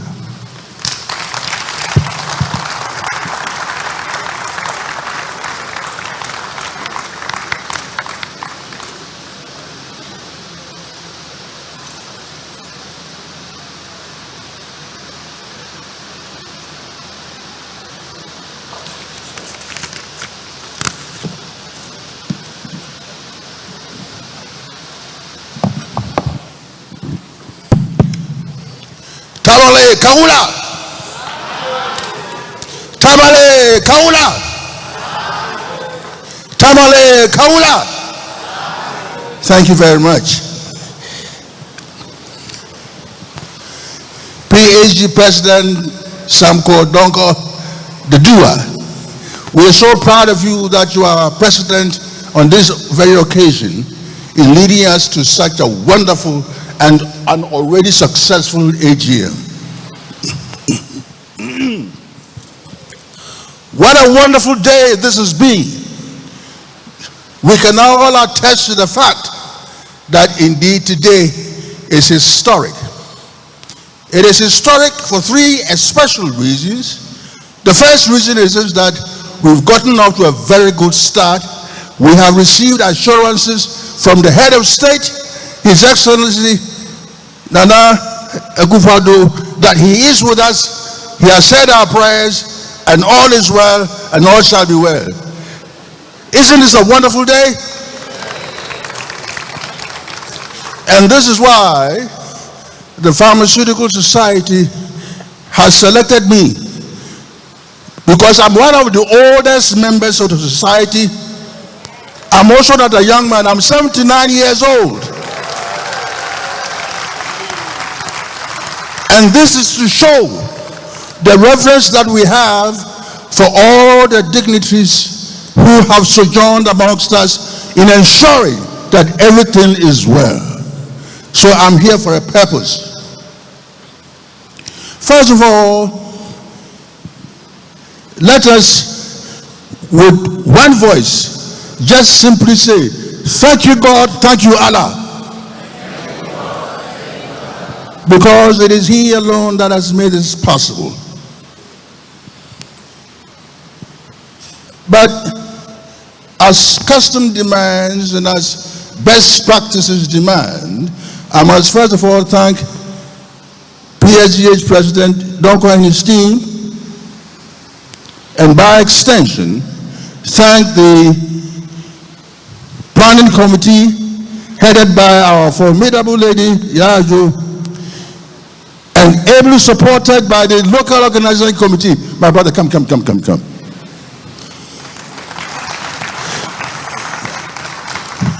You see this man with a small frame.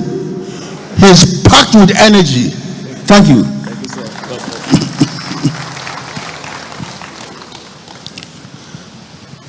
And since along the lines various acknowledgements have been made in thanking the people who have done all that they have to do to make this AGM successful thus far. I will not repeat those sentiments. But permit me, first of all, to say how delighted we are in having our regional minister representing His Excellency, the head of state, which makes you, for the few minutes that we are, you are head of state here. Isn't that nice? So, ladies and gentlemen, I will stand on all protocols. I will not repeat the acknowledgements and the thanks you that have already been done, and I will go straight to thank the overlord of the Dagbon Kingdom, on whose land and territory we are sojourning, and who has provided all his endorsements and blessings to make this AGM beautiful, successful, and historical. Now, I will go straight to thank the President of the Republic of Ghana. All other protocols observed, all acknowledgements ready-made observed. Your Excellency, because His Excellency will see and hear what goes on, so I address him by knowing that the address is going through you. Your Excellency, this tiny thing called virus, particularly the COVID-19 virus, and its daughters and nephews and their sisters who are coming, has shown that no one is free unless all of us are free. No one is safe until all of us are safe. And that we all live on this one planet, animals and human beings, the ecosystems and all.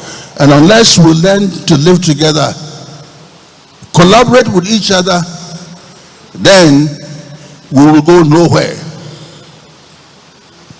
And therefore, pointing out the real necessity of collaborative effort, not only in providing healthcare for our people, but ensuring the safety and well-being of everyone. And this is what our AGM is all about. We want to optimize the pharmaceutical workforce so that we can face the rapidly changing world and do the best we can for mankind. No wonder we are called friends of the human race, as exemplified by our motto.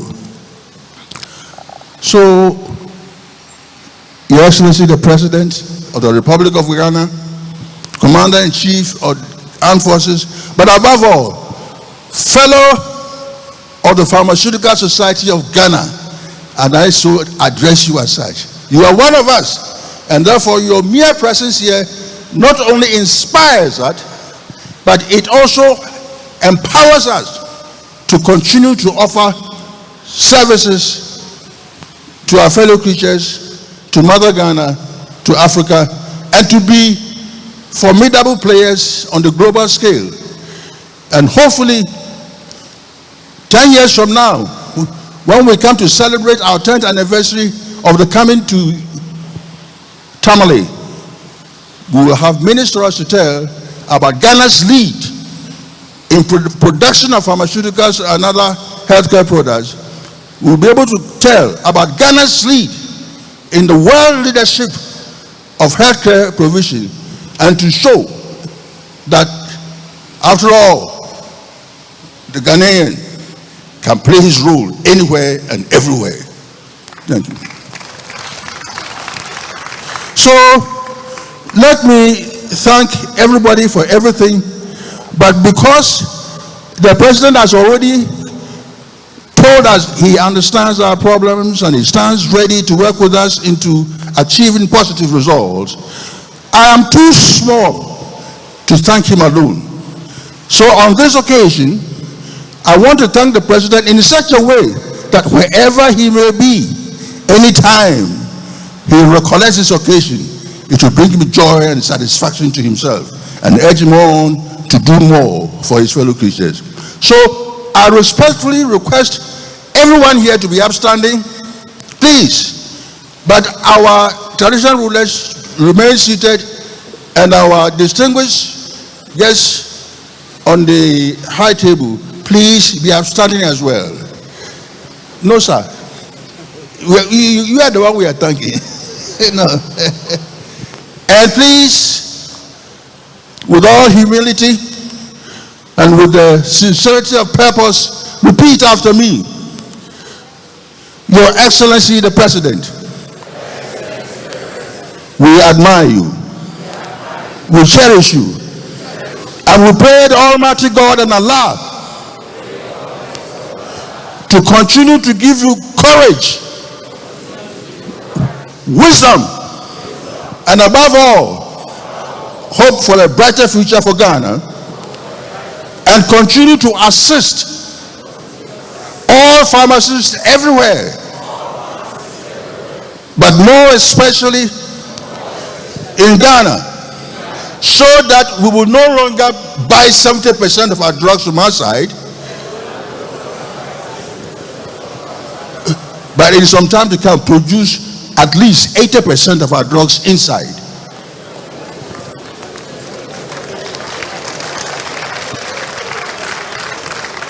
So, Mr. President,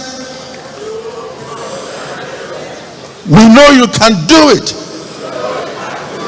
God bless you in all your lawful and laudable endeavors to move Ghana to higher heights. Thank you, and be seated. And now, President Sam Donko, you will allow me 1 minute to make an announcement. Colleague pharmacists and ladies and gentlemen and distinguished guests,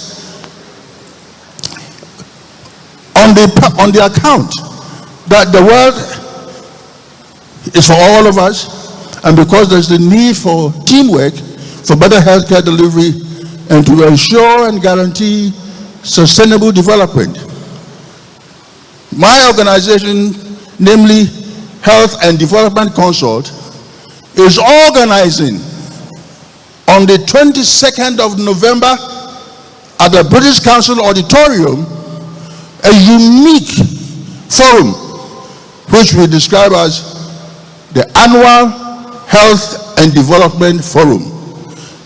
This is for pharmacists, for nurses, midwives, biomedicals. Yes, I'm paying for the advert by my services. Yes. And that we will talk about teamwork for better healthcare. And you're all invited. Notices will be sent out, announcements will be made, and it will be a pleasure to have most of you participating. It will be both in-house and virtual. Thank you.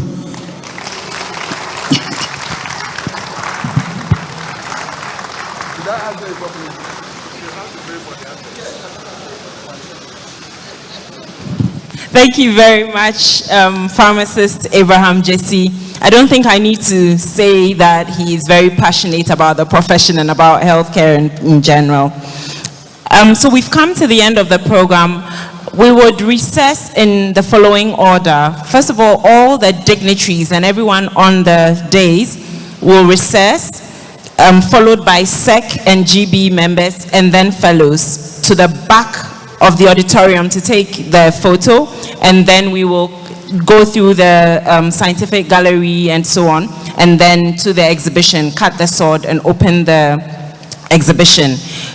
All authors may then proceed to stand by their board. The rest of us will wait till after the delegation has processed, and then we will exit from the left and right sides. Please note that we'll come back here at 3 p.m. prompt for the great debate. 3 p.m. we will be here. So ladies and gentlemen, thank you all so much for your time. We're grateful and anything. Thank you. Yep. The regional minister has also indicated that he will be hosting us at the stadium for a cocktail. So after we finish, with the afternoon session, please prepare yourselves for a grand cocktail hosted by the regional minister. Ladies and gentlemen, once again, thank you so much for being here today, and the directions that NAH has given, let's follow accordingly. Thank you very much.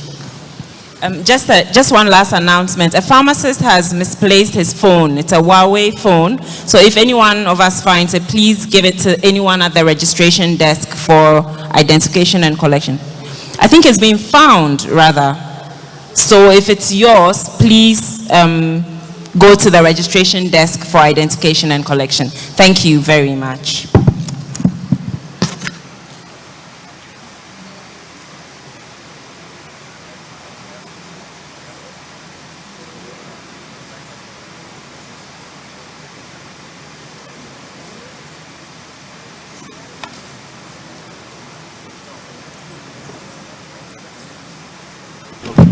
So now we will invite the high table to come down.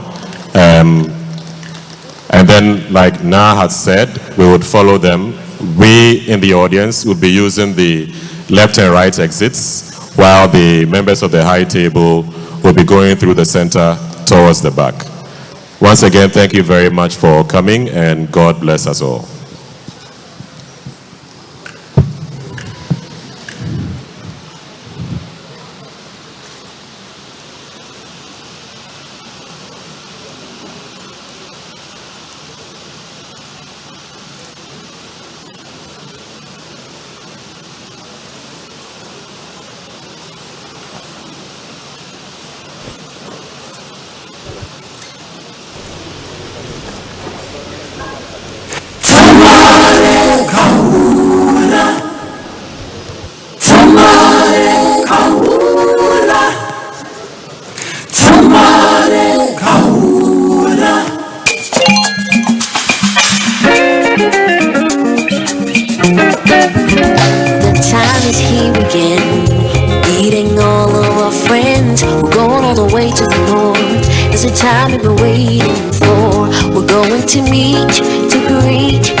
Voices heard. So join me on the way, on a bus or a plane.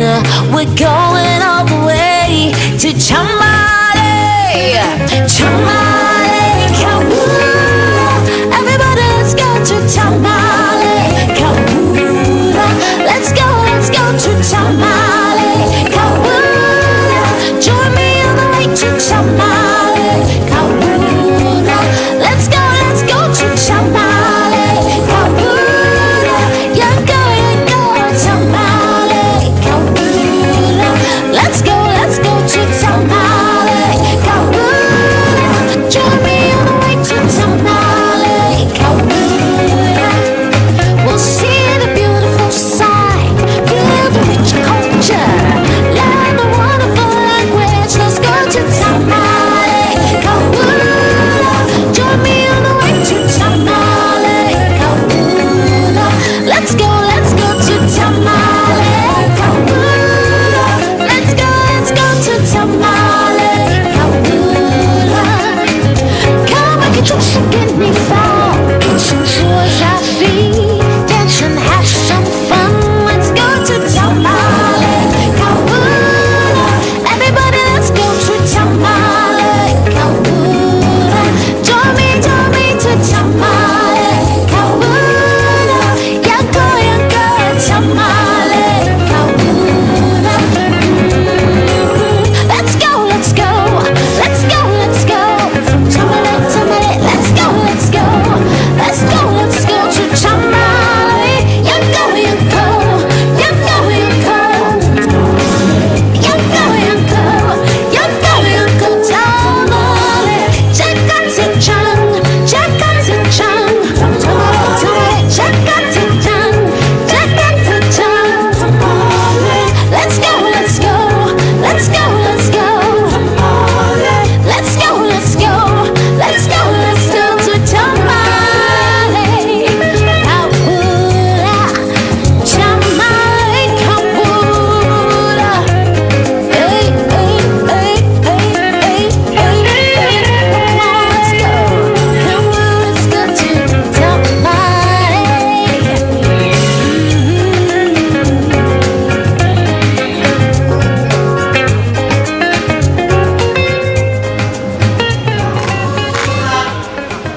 Tamale kahula, tamale kahula.